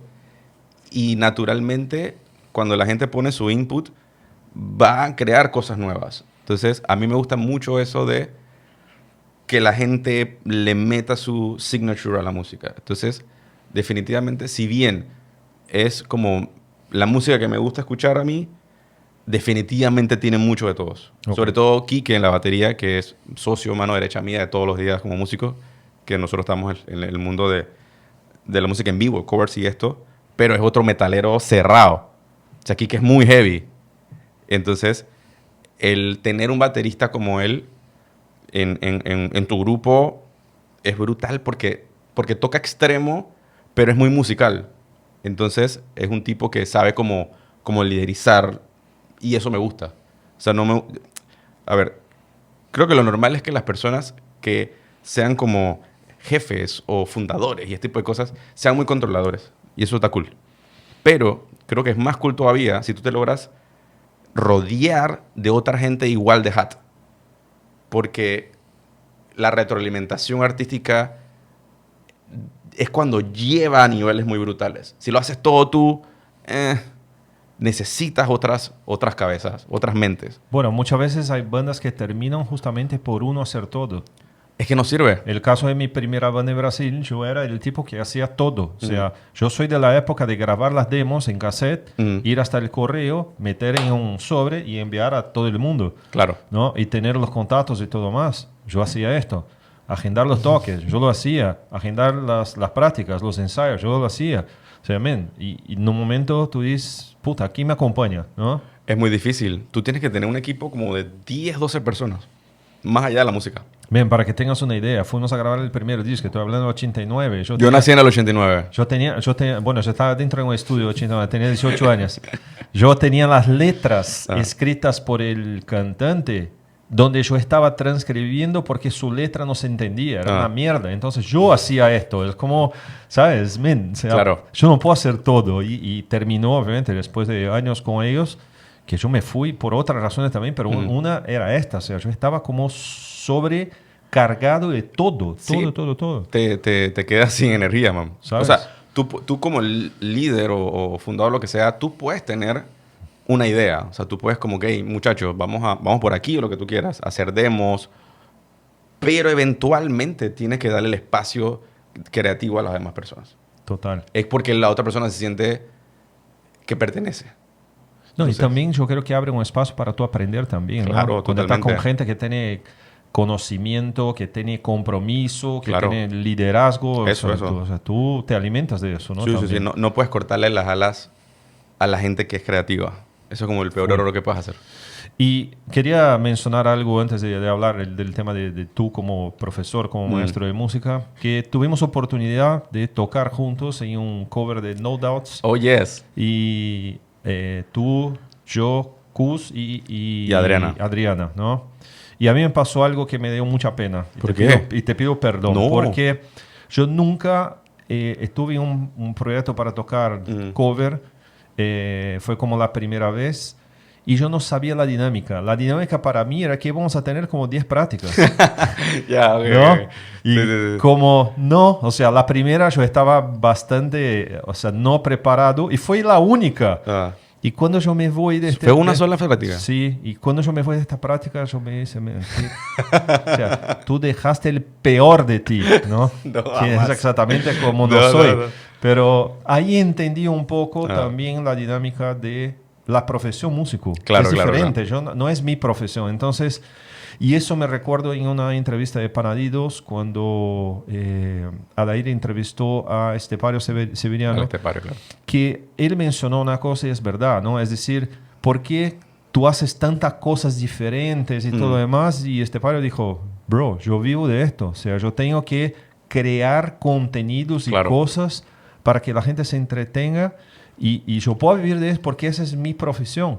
Y entonces cuando toqué con ustedes, después me di cuenta, es decir, bro, o sea, no es que la gente tiene tiempo, no, es como Claro, claro. tiene que estar preparado, ¿no? Claro. Y ahí era pedir para ti contar un poco de esta parte tú, de la profesión de, Ujú. de convivir con el lado ese de cover, Ujú. ¿ok? ¿Cómo es el mundo ese de como músico profesional? Claro, ese es el rubro de entretenimiento. Eso es música en vivo y el objetivo es entretener al cliente. Puede ser un bar, una fiesta, un corporativo, lo que sea. Tú ahí no eres Glenn Hughes. Tú eres un músico que puede tocar música que a la gente le gusta escuchar. Eso es lo primero que uno tiene que saber. Uno no es rockstar ahí. Y que puede ser que sea música que a ti no te guste, Y ¿no? perfectamente vas a tocar música que no te gusta. En el mejor de los casos la disfrutas. Ok. Entonces, O pasas también a gustar de cosas que no sabías. O que pensabas que eran diferentes, sí, ¿no? ¿qué es lo que a mí generalmente me pasa? Sí. Dice que toqué tal artista y que "Ey, no está mal, está cool". Entonces, claro, hay que tener cierta apertura, ¿no? Sí. Porque si lo tuyo es tocar y entretener, lo mejor que puedes hacer es tener la apertura. Hey, ¿sabes qué? Vamos a tocar cool y vamos a disfrutarlo. Entonces, es entretenimiento, es el rubro de entretenimiento. Y eso conlleva a tener una actitud más, más outgoing, más de hacer shows, hacer muecas, que la gente la pase bien. Eso es lo primero. No todo el mundo, obviamente, quiere hacer eso, ni puede hacer eso. Entonces, es importante saber, tú como músico, dónde perteneces. Y ahí, Pepo, te quería hacer una pregunta, man, porque yo no soy la persona que, ¿cómo te puedo decir? Y don't get me wrong, man. Ujú. Yo no levanto la bandera de la defensa del cover, ¿no? Yo tengo cuestiones ahí. Ujú. Una de ellas es, tú acabas de mencionar, el cover es un entretenimiento. Hay Ujú. muchos factores de entretener a la gente. Ujú. ¿Tú crees que una de las debilidades de la música propia, de la Ujú. música autoral, es falta de entretenimiento? Porque muchas veces la gente no va a los conciertos de Ujú. tú que estás presentando tu música, pero cuando presentas a música de otros, se full, ¿no? Digo, definitivamente hay una diferencia porque la música del artista famoso... A ver qué pasa el camión. No. ¿Qué es el camión de qué? No es Four wheel. Motocross. el vecino aquí al lado. Putéenlo. Es el vecino al lado. Puta, me asusté, man. Yo pensé que era un terremoto. Claro, cuando tú tocas una música que es conocida mundialmente, ya la gente reacciona. Las personas son bien sencillas. ¿Le gusta una vaina o no le gusta? El público. Claro, cuando tú tocas Michael Jackson, la gente conecta. En teoría, porque a veces no. Están todos dije, sobrios y no cantan. Cuando toman guaro ya se sueltan. Ok, yo creo que tiene que ver con un tema de cómo es la personalidad del artista. El artista que dice, yo tengo este talento, yo compongo, yo soy descendiente de los Beatles y esta es la mejor canción de la historia. Hay un tema de ego de artista y eso es importante que haya. Ahora, creo que tiene que ver con quizás la juventud del artista o la madurez de saber que maybe todavía no eres la última Coca-Cola del desierto. Todavía puedes llegar. Interesante eso. Entonces, cuando el artista va, él vive por sus canciones y para sus canciones, porque él plasma ahí sus vivencias, sus emociones, y es algo con mucha energía. Es decir, esto es mío y es lo mejor que hay, y eso está perfecto. Ahora, creo que hay que saber, o el artista, que si tú te paras ahí y tú solo cantas y tocas, la gente no te conoce. La gente no entiende cuál es tu idea, de dónde viene tu música. Entonces, se vuelve como un artista muy, muy para él, muy para adentro. Entonces, al inicio, tienes que buscar la manera que las personas no solo te escuchen, sino que logren conectar contigo. Se sienten identificados contigo. Entonces, si solo te paras y no muestras nada más, de nuevo, porque la gente elige qué hacer un sábado en la noche. Tiene N cantidad de opciones para hacer un sábado en la noche. Pero si la gente decide pagarte tus 10, 15 dólares para verte, creo que como artista tú tienes la responsabilidad de ofrecerle algo más allá de tu talento. Porque la gente quiere pasar un buen rato. Y hasta el público más bohemio, que eso es esa gente que se puede decir que vamos a ir a lecturas de poemas. Y se pone ahí a escuchar los poemas. Hasta esa gente quiere algo más para entretenerse. Sí. Ahora imagínate el público normal. En vez de ir al cine, que está perfecto. Bueno, vamos a ver el pelado, mira, que ya lo escuché una vez y ya me gustó. Y de repente vas y el artista fue, dice, yo y mi guitarra. Y la persona se va, dice, coño, me gusta escucharlo más en la casa. En vivo no conecto. Y es un tema de conexión. Es un tema de comunicación y volvemos al inicio de la conversación. Sí. Cómo tú te comunicas como artista. Entonces yo creo que el artista tiene que pensar que en el momento que tú te trepas en una tarima, es un performance. En el momento que estás en una tarima es un performance. Y el performance tiene sus detalles, tiene sus características. No es solamente pararte. Hay cosas que lo llevan a convertirse en un performance. Por eso digo, o sea, y eso tú lo vas entendiendo con el tiempo. Entonces la madurez se va a través de los años. ¿Qué pasa? El músico de covers, quizás con más experiencia, más calle, se da cuenta que tu trabajo tú sabes que lo hiciste bien cuando la gente está cantando, saltando, brincando y empieza a acercar a ti y la botaste, qué brutal. Tú dices, Chuzo, mi función de entretenerlos y hacerlos felices un rato, lo logré.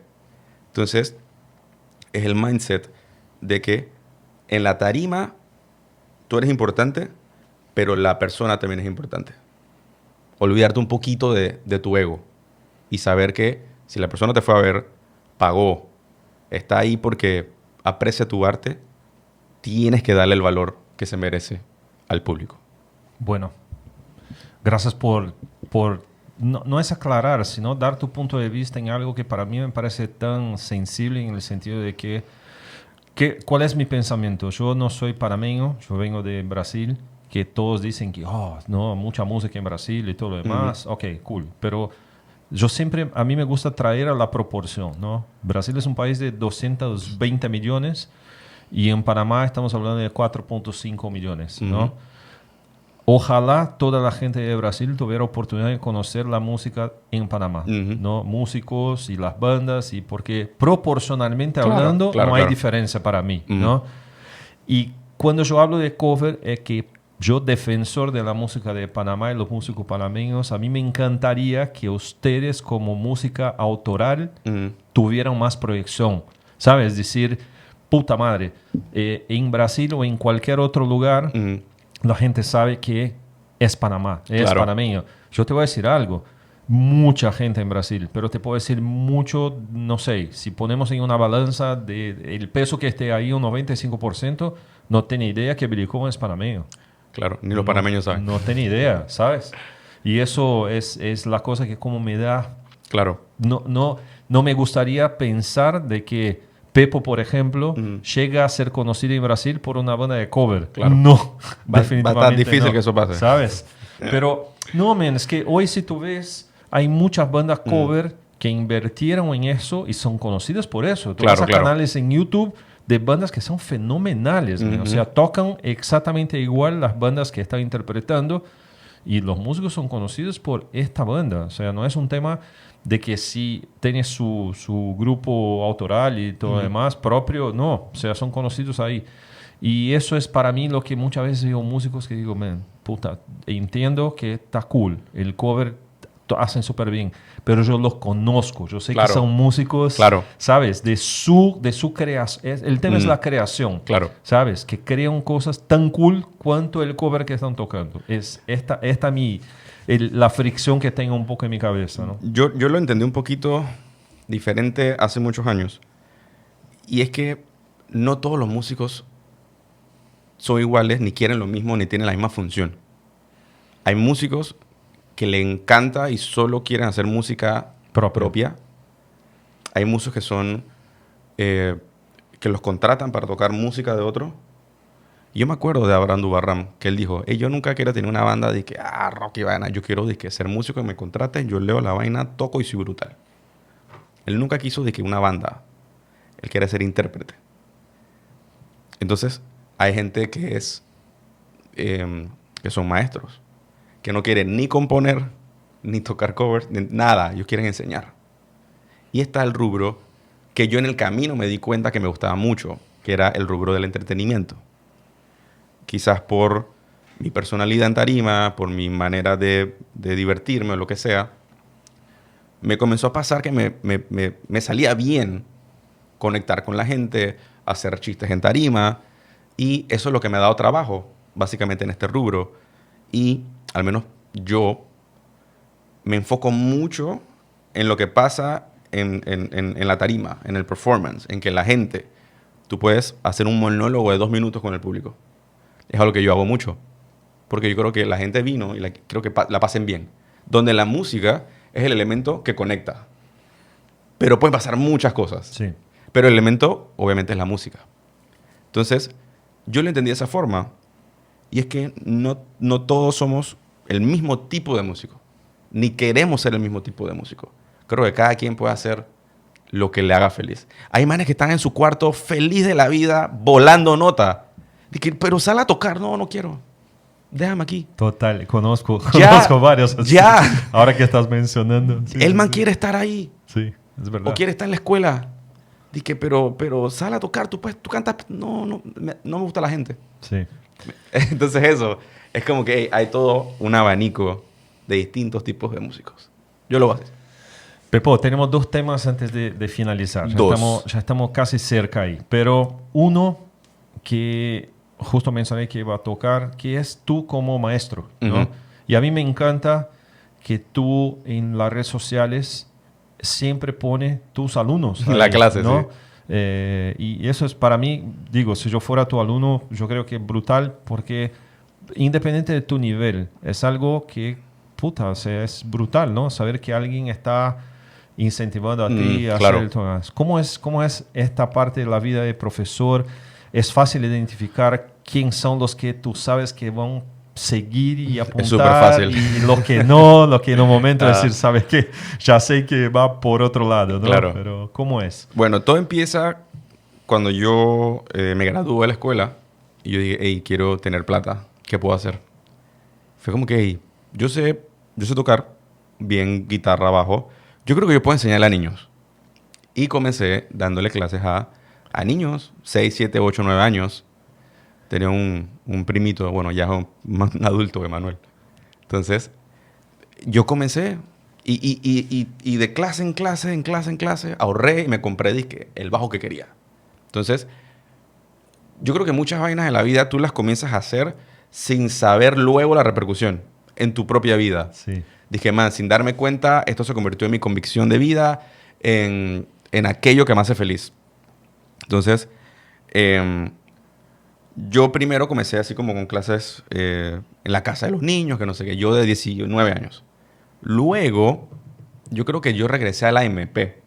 Yo ya me había graduado, pero como a los 20, 21, yo pedí play, como dice el panameño.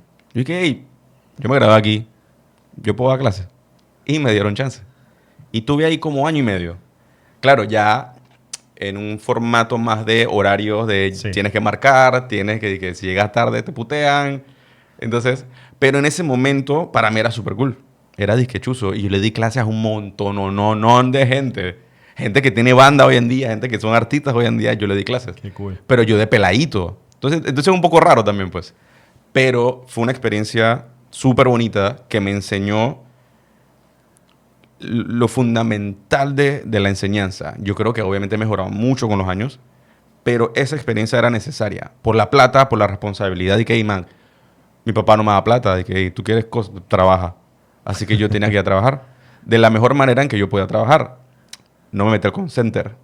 Así que yo daba clases. yo luego salgo de la MP y creo que termino la universidad y entro entonces a hacer lo del programa de musicoterapia. Que no, me dijeron de que, hey, ¿quieres hacer algo de musicoterapia? Yo así, yo mismo soy. Yo nunca había hecho eso. Pero de nuevo, tenía una experiencia que era valiosa, que probablemente mucha gente no ha tenido, que era el perfil de psicólogo músico y músico que sabe de teoría. Y tuve que aprender, tuve que capacitarme con cursos, con lectura, y yo creo que el trabajo que hice fue muy bueno y dejé plasmado el trabajo, está el disco, está mis clases. Entonces yo en mi vida siempre he tratado de utilizar y aprovechar lo que tenga en el momento. Dije, no soy experto, pero voy a meterle.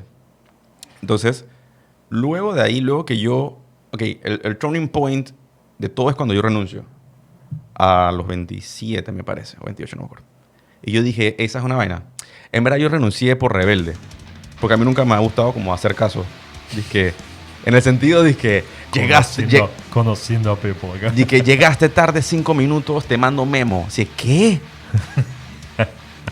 Es que era del gobierno. Entonces tienen vainas súper como estrictas y súper gallas. Dice que segundo memo, no sé, verguero, o te putean. O dije, Abriste una Coca-Cola en tu dije, escritorio. te demoraste 2 minutos en el almuerzo. Así, ¿qué?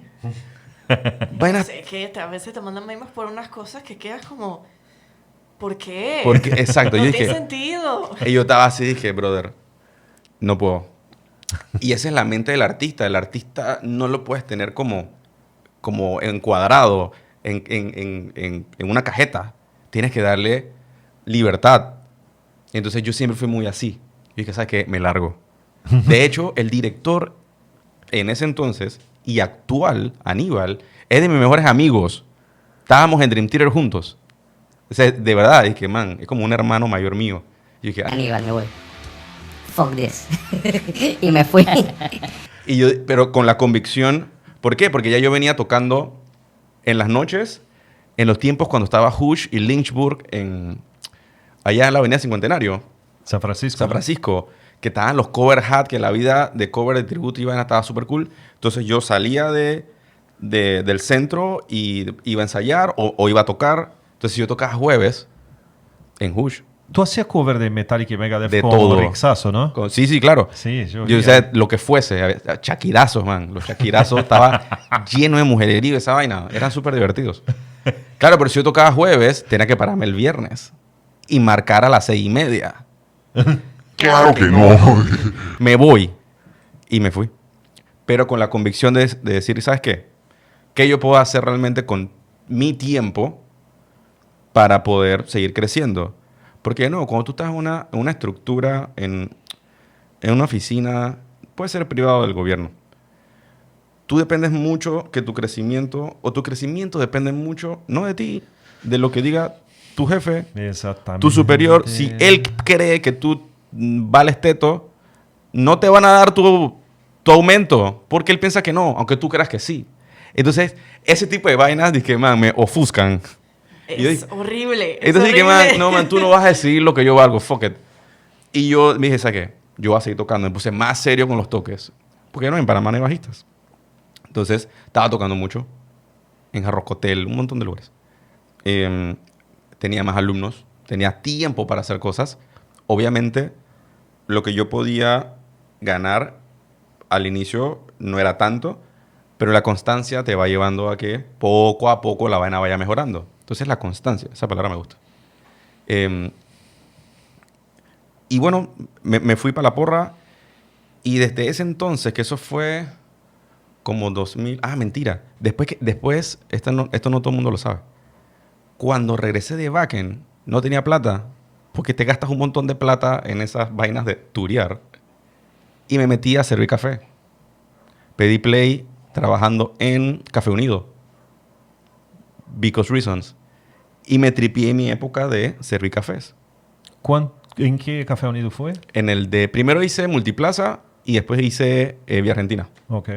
Entonces yo en la mañana... ¿Cuándo todavía estaba Benito metido en Café Unido o no? Probablemente sí, Sí. pero no estoy seguro. Ok. Entonces yo en la mañana servía cafés y en la noche me iba a tocar. Y tenía como esa vaina de hacer muchas cosas en un solo día, que hasta el día de hoy lo hago. Entonces me fui acostumbrando como a una agenda muy ajetreada. Pero me gusta, me emociona hacer muchas cosas. Entonces, volviendo a lo que decías de las clases, de nuevo, con el paso del tiempo, eso ya voy para 10 años de ser independiente, freelance, como le llamen, tiene que pasar tiempo. O sea, no lo puedes conseguir una estabilidad o una estructura de la noche a la mañana. De que en un año, en 2 años, que no, esta no me va a dar, sea lo que sea que tú quieras hacer. Puedes ser músico, que es una locura ver a ser músico. Es un poco mala idea también. Pero aún vainas así randoms. O la gente que comenzó en pandemia a hacer dulces, a hacer postres, que luego hicieron su local, hicieron su negocio porque tienen un talento, les da bien hacer eso y les gusta, pero tienes que meterle, tienes que ser constante. Y así, que pensarlo en 5 años, en 10 años, mientras tanto, no va a salir exactamente como tú quieres. Por más que tú creas que tú eres el man más hot del mundo. Pero Constante. mucha gente hoy ya conoce a ti también como profesor, ¿no? Eso es Muchísima, cool, sí, muchísima ¿no? gente, claro. Porque Por las redes. Además, eso es a ver, yo creo que tú tienes una mezcla interesante. Tú no eres conocido, Pepo, como el bajista de la banda de covers, sino que cuando tocas con la banda de covers son de la puta madre. Pero la gente te conoce por Hacienda Libre, la gente te conoce por Cabeza, Por de todo un poco. No, por eso, pero... Por de todo un poco. Ahora, digo ahora porque obviamente yo conectando con las redes sociales y veo bastante que tú como que presentas a tus alumnos. Claro. Esta parte tuya de profesor me parece brutal. Así que es otra... Creo que otro input interesante adentro de la música pesada que muchas veces la gente tiene su prejuicio en decir, no sé si es un buen músico porque toca música distorsionada o música muy Más o rápida, ¿no? Es como, Sí. cuando en realidad... Hay mucha gente muy talentosa que toca heavy. Exactamente. Bueno, nosotros, a ver, otra vez, cuando fuimos a Death to All, yo creo que para mí fue una de las clases de cómo un músico de cualquier estilo que estuviera ahí mirando Sí, eso, sí, sí. decir, ¡ta madre! O el mismo Hogland, cómo No. tocaba relajado. O sea, es una clase de batería increíble. Fenomenal. Sí. Cool. Ahora, quería mencionar una cosita sobre el tema de los alumnos y eso. Llega un punto, ¿te acuerdas que te decía que cuando tú regresas de backend con la experiencia, tú tienes que como compartirla? Sí. Cuando eres maestro y te apasiona y te involucras realmente, emocionalmente, más que profesionalmente con tu alumno, tú comienzas a darte cuenta que los éxitos de tu alumno también son tus éxitos. Entonces, me ha pasado, pues tengo personas como Anita Urriola, que toca La de Ice. la de Ice, que ha sido, lo que tú dijiste antes, como que tú te das cuenta qué alumnos van bien, qué alumnos no. Obviamente hay alumnos que no se lo van a tomar al extremo y tan serio, pero que les funciona porque quieren aprender a tocar y estar en su casa perfectamente. Pero hay personas también como Anita, que es como el perfecto ejemplo, en cómo algo que al inicio, cuando ella tenía 15 años, pues era como que, bueno, sí, la clase que me pusieron mis papás. Pero en el camino comienzas a darte cuenta, o ella se dio cuenta, que había experiencias súper cool que podía vivir, que era tener una banda. Yo la subía a todas las tarimas de todos los bares de Panamá. Yo, Anita, vas a tocar. ¿Qué canción? Tal, ¿te la sabes? Tengo que repasarla, repásala. Y la presentaba y se subía. Y comenzó a tener la experiencia, hasta el punto en que la abrió a Épica. Fenomenal. Y yo fui su bass tech. O sea, yo le pasaba el bajo, yo la afinaba, no sé qué. Entonces, creo que la relación maestro-alumno es algo muy bonito, que creo que no todo el mundo se pone a pensar. Quizás puede extrapolarse a otras profesiones, pero creo que es la parte psicológica. Como que siempre sale un poquito del Pepo psicólogo en cómo yo valoro a las personas con las cuales yo trabajo o me involucro, pues. Súper. Y bueno, acabo de decir en la cámara esta, Ana, te voy a entrevistar. ¿Okay? Papa. Pepo va a ser la puente acá. Pepo Ya, ya listo. fue la puente con nosotros, con Sofía Con Valdés. Sofía, sí. Te agradezco. Así Siempre. que, como Ana, quiero entrevistarla. De una. Nosotros vamos a tener una temporada sorpresa, no voy a decir, pero ahí quiero Dale. meterla. Yo ahí lo para obligo, tú entrevistarla. tranquilo. Ok. Siempre digo, antes de terminar la entrevista, para que ustedes den su like, suscribirse en el canal y activar la campanita, que eso es importante, para con que nosotros podamos más y más entrevistar la gente aquí. Nos da fuerza mental, fuerza espiritual. Eso es importante. ¿no? Ayúdenos a llegar al nirvana Nirvana de las redes. de las redes. De las redes. Siempre al final, Pepo, yo pido para que me digas algo que tal vez, ya sé un poco cuál es la reacción, pero pido 3 cosas. Una, si tú me puedes decir cuál es el disco de tu vida, Uf. lo que escuchaste es ese... no, ¿Un solo disco? uno solo. Uno, no pueden ser varios. No puede ser varios. Echa la vida. Ok. Definitivamente tiene que ser el Metropolis Parte 2, Scenes from a Memory de Dream Theater. Muy bien. Eso me cambió la existencia. Fue rápido, fue. Fue el segundo. El primero fue Iván, de Llevarte a Marte, lo dijo así. Sí, rápido. ¿Qué dijo Iván? Iván dijo uno de Avenged Sevenfold. Ah, ven, claro, sí. Sí. Y Yo, Pepo. yo pensé, lo que pasa es que no hablé tanto de Bad Religion, pero Bad Religion para mí es la Biblia. O sea, yo amo Bad Religion. Entonces, ¿se acuerdan que le dije que me dieron el CD quemado del Stranger Than Fiction? Entonces, ese disco también me marcó. Y otro luego que se llamaba The Process of Belief. Entonces, Bad Religion siempre tiene como mucha importancia. Pero creo que como músico, como así, como tal, lo que soy, el Metropolis Parte 2, definitivamente. ¿Tú viste a Bad Religion aquí en Panamá? Por supuesto que sí. Fue el Sí. mejor día de mi vida. ¿En serio? Y el de Casi- mucha gente. Yo casi no entro. ¿Pero porque fuiste? era- sí, Sí, nos porque era fuimos. menor. No tenía importa, 15 rebeldía. años. Es punk rock. Y los vi el año pasado. ¿De verdad? Sí. Qué brutal. Yo mato por verlos de vuelta. No, yo lo fui. O sea, fue loquísimo porque yo recién me habían echado del trabajo. No. Y entonces faltaban 2 semanas para el concierto. ¿Y qué pasa? El concierto, las puertas abrían a las 5 de la tarde porque eran 4 bandas que abrían antes de Bad Religion. Ujú. Entonces el día que me echaron, yo le digo a todo el mundo, yo estaba en el bus yendo para casa y pensando, yo puedo llegar más temprano para el concierto. Claro. Y en brindis. Y entonces era yo a las 10 de la mañana ahí en la puerta, tipo, divagando por ahí, esperando. Luego conocí a un montón de gente, tipo, me hice amigo de 2 personas que somos amigos hasta el día de ¿De hoy verdad? y tal. Sí, Qué fuimos cool. a un montón de conciertos juntos y tal. Viste a una banda que yo siempre quise ver en mi vida y nunca logré ver, Sí. que fue Agnostic Front, ¿no? Agnostic Front Ah, abrió, fue Agnostic, Belvedere, una banda de Barcelona que se llama Cream y Bad Agnostic. Religion. Y luego Bad Religion. Qué brutal. Empezaron tipo 5 de la tarde, terminaron casi a las 11 de la noche. Qué divertido. Y cuando seguía el setlist de Bad Religion, ¿Serio? pero está hecho bola. No importa. Porque no lo puedo abrir, no lo puedo abrir. O sea, mis amigos y yo tratando de abrir, no se podía. Y yo, déjalo como está, Déjalo así. déjalo así, déjalo así. Eso es lo importante, Man. déjalo como está. Tú Buena, sabes, tú sabes, no sé por qué razón, cosas de la vida, las 2 bandas que yo más vi en vivo, una fue Sepultura, Uf, claro. por conocerlos desde su inicio, Mm. y vi toques de todas las giras de todos los discos, hasta el Sepul Nation, y después salté, obviamente, ¿no? Porque también vivir en Panamá y todo lo demás. Y otra es Bad Religion, man.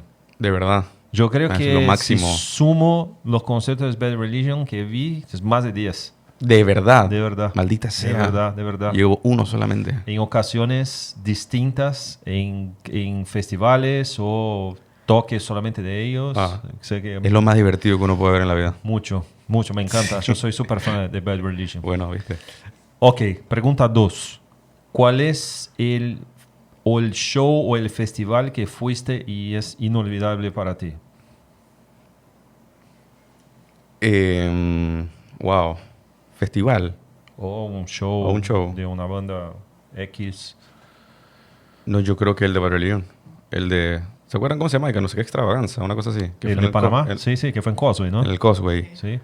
Yo creo que ver a Bad Religion fue algo... Me hizo muy feliz. Lo que pasa es que hay muchos tipos de felicidad musicales. Por lo menos cuando vi el Limp Bizkit también, fue como otro tipo de feeling cuando vi a Ozzy. Cuando salió Ozzy, o sea, fue felicidad completa. Pero Bad Religion, las canciones, y eso es como un tema que me gusta mucho tocar. Yo soy más o menos compositor, me gusta hacer música. Pero yo creo que las canciones de Bad Religion, tú las puedes tocar en guitarra y voz, y siguen siendo las canciones. Ese songwriting es como la marca de ellos. Entonces, yo creo que lo que sentí cuando vi a Bad Religion, que de nuevo fue el setlist, fue perfecto todo lo que tocaron. Cuando tú veías a la gente cantando, todo el mundo se sabía todos los coros, Sí. todas las melodías, la gente estaba feliz. Entonces, lo que yo vi alrededor mío era de que pure joy. Sí, sí, sí, sí. Quizás hay otros shows donde tú estás más impresionado por el show o por la calidad de la ejecución o por cosas. Pero en Bad Religion fue la música, fue las canciones. Entonces creo que eso fue lo que más me impactó y me hizo ser como completamente feliz esa noche. Bien. La pregunta 3, yo creo que ya me contestaste, que es ¿quién es el artista, ¿no? Para ti de tu vida? Tú hablaste al final de nuestra matemática del bajista de Dream Theater, ¿no? Claro. Pero afuera de él, ¿hay alguien más que no necesariamente tiene que ser bajista, ¿no? Que sea Te un voy a dar la artista? respuesta, amigo. No tiene nada que ver. Pero mi artista... ¿Por qué? ¿Qué pasa? Estos son bandas, ¿no? Son bandas. Sí. Son músicos. Pero mi artista favorita de la vida es Björk. Björk. 100%. Carajo. ¿Ya La- viste en vivo o no? Sí. La vi en Ok. primera fila Ah, del Auditorio Nacional de México. En el 2017. ok. Y después la vi 3 días después en un festival en las afueras de la Ciudad de México. Yo soy extremadamente fan de Björk. O ¿Y sea, Sugar Cubes también? bueno, poquito por encima. No me metí tanto como en esa época. Ok. Obviamente porque estaba como... Era otra cosa. Pero ya desde el debut hasta... Creo que ese disco, el de la gira, fue el Volnicura. Y eso fue como hasta el 2016-17.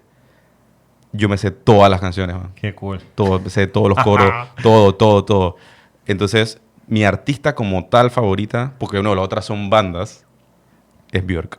Y te digo un tema, yo soy un tipo que en un momento de mi vida me puse extremadamente investigativo y fanático de cantantes mujeres. Y ahí descubrí un universo que me fascina hasta hoy, Ah. con Björk, con Tori Amos, con Heather Nova, Fiona Apple. O sea, hay... Yo tengo bastante esa afición. Yo soy moderno, muy fan de Billie Eilish. Billie Eilish. Sí, porque creo que ella se salió del molde. Quizás al principio no la entendían por cómo se vestía y el tipo de música, pero la tipa tiene no sé cuántos Oscars, no sé cuántos Grammys, no sé cuántos records. Acaba de sacar un documental dirigido por James Cameron. O sea, Vamos a ver. Tengo curiosidad. como que si tú la ves por encima, dices que, sí, esa man, te estás perdiendo de un universo artístico increíble. A mí siempre me gustó el primer disco. El primer disco es increíble. Me encanta la portada, me encantan los videos, me encantan todo ese primer disco. Yep. Y tú sabes que eso fue una relación que yo hice con Sofía Valdés. Cuando Claro. empecé a meterme a escuchar su música, me trae recuerdos de, por ejemplo, que es una artista que poca gente conoce, que es Heather Nova, de Fiona Apple, ¿sabes? Cosas que como, y fue una época de mi vida donde de verdad me puse extremadamente adicto a eso. Hace poco yo fui a Estados Unidos, estaba en Santa Bárbara, y yo siempre cuando me voy de viaje busco cuáles son las tiendas de discos y todo lo demás. Fui a una tienda que tenía discos de CDs por $1. ¿Ok? Wow.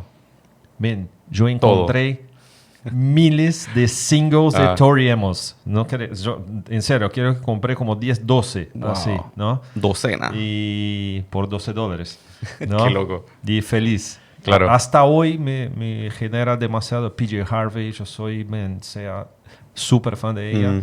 Y nada, así que tuve mi momento y me encanta saber de Björk de ti. Yo vi Sí, pero- Björk en Lollapalooza en Chile 2012. O sea, fenomenal. No, Cerquita también. Sí, yo tengo mucha admiración con las cantantes, las mujeres. Creo que por eso disfruté tanto tocar con Sofía Valdés, porque siempre admiré su talento. Y por eso trabajo con Sophie Lovag, que es la otra Sofía acá en Panamá. Entonces, porque soy muy fanático de los songwriting, de las canciones. Como que si una canción funciona guitarra y voz, déjala así, man. Perfecto. No hay mucha vaina que puedas hacer, déjala así.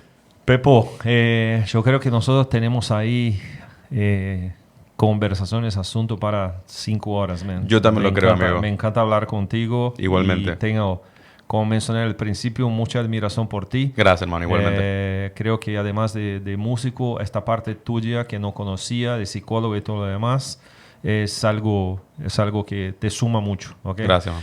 Pero antes de finalizar, hay un temita. Uno. Tengo que ser rápido, pero ¿por qué Pepo? Lo que me preguntaste cuando llegué. Es clickbait.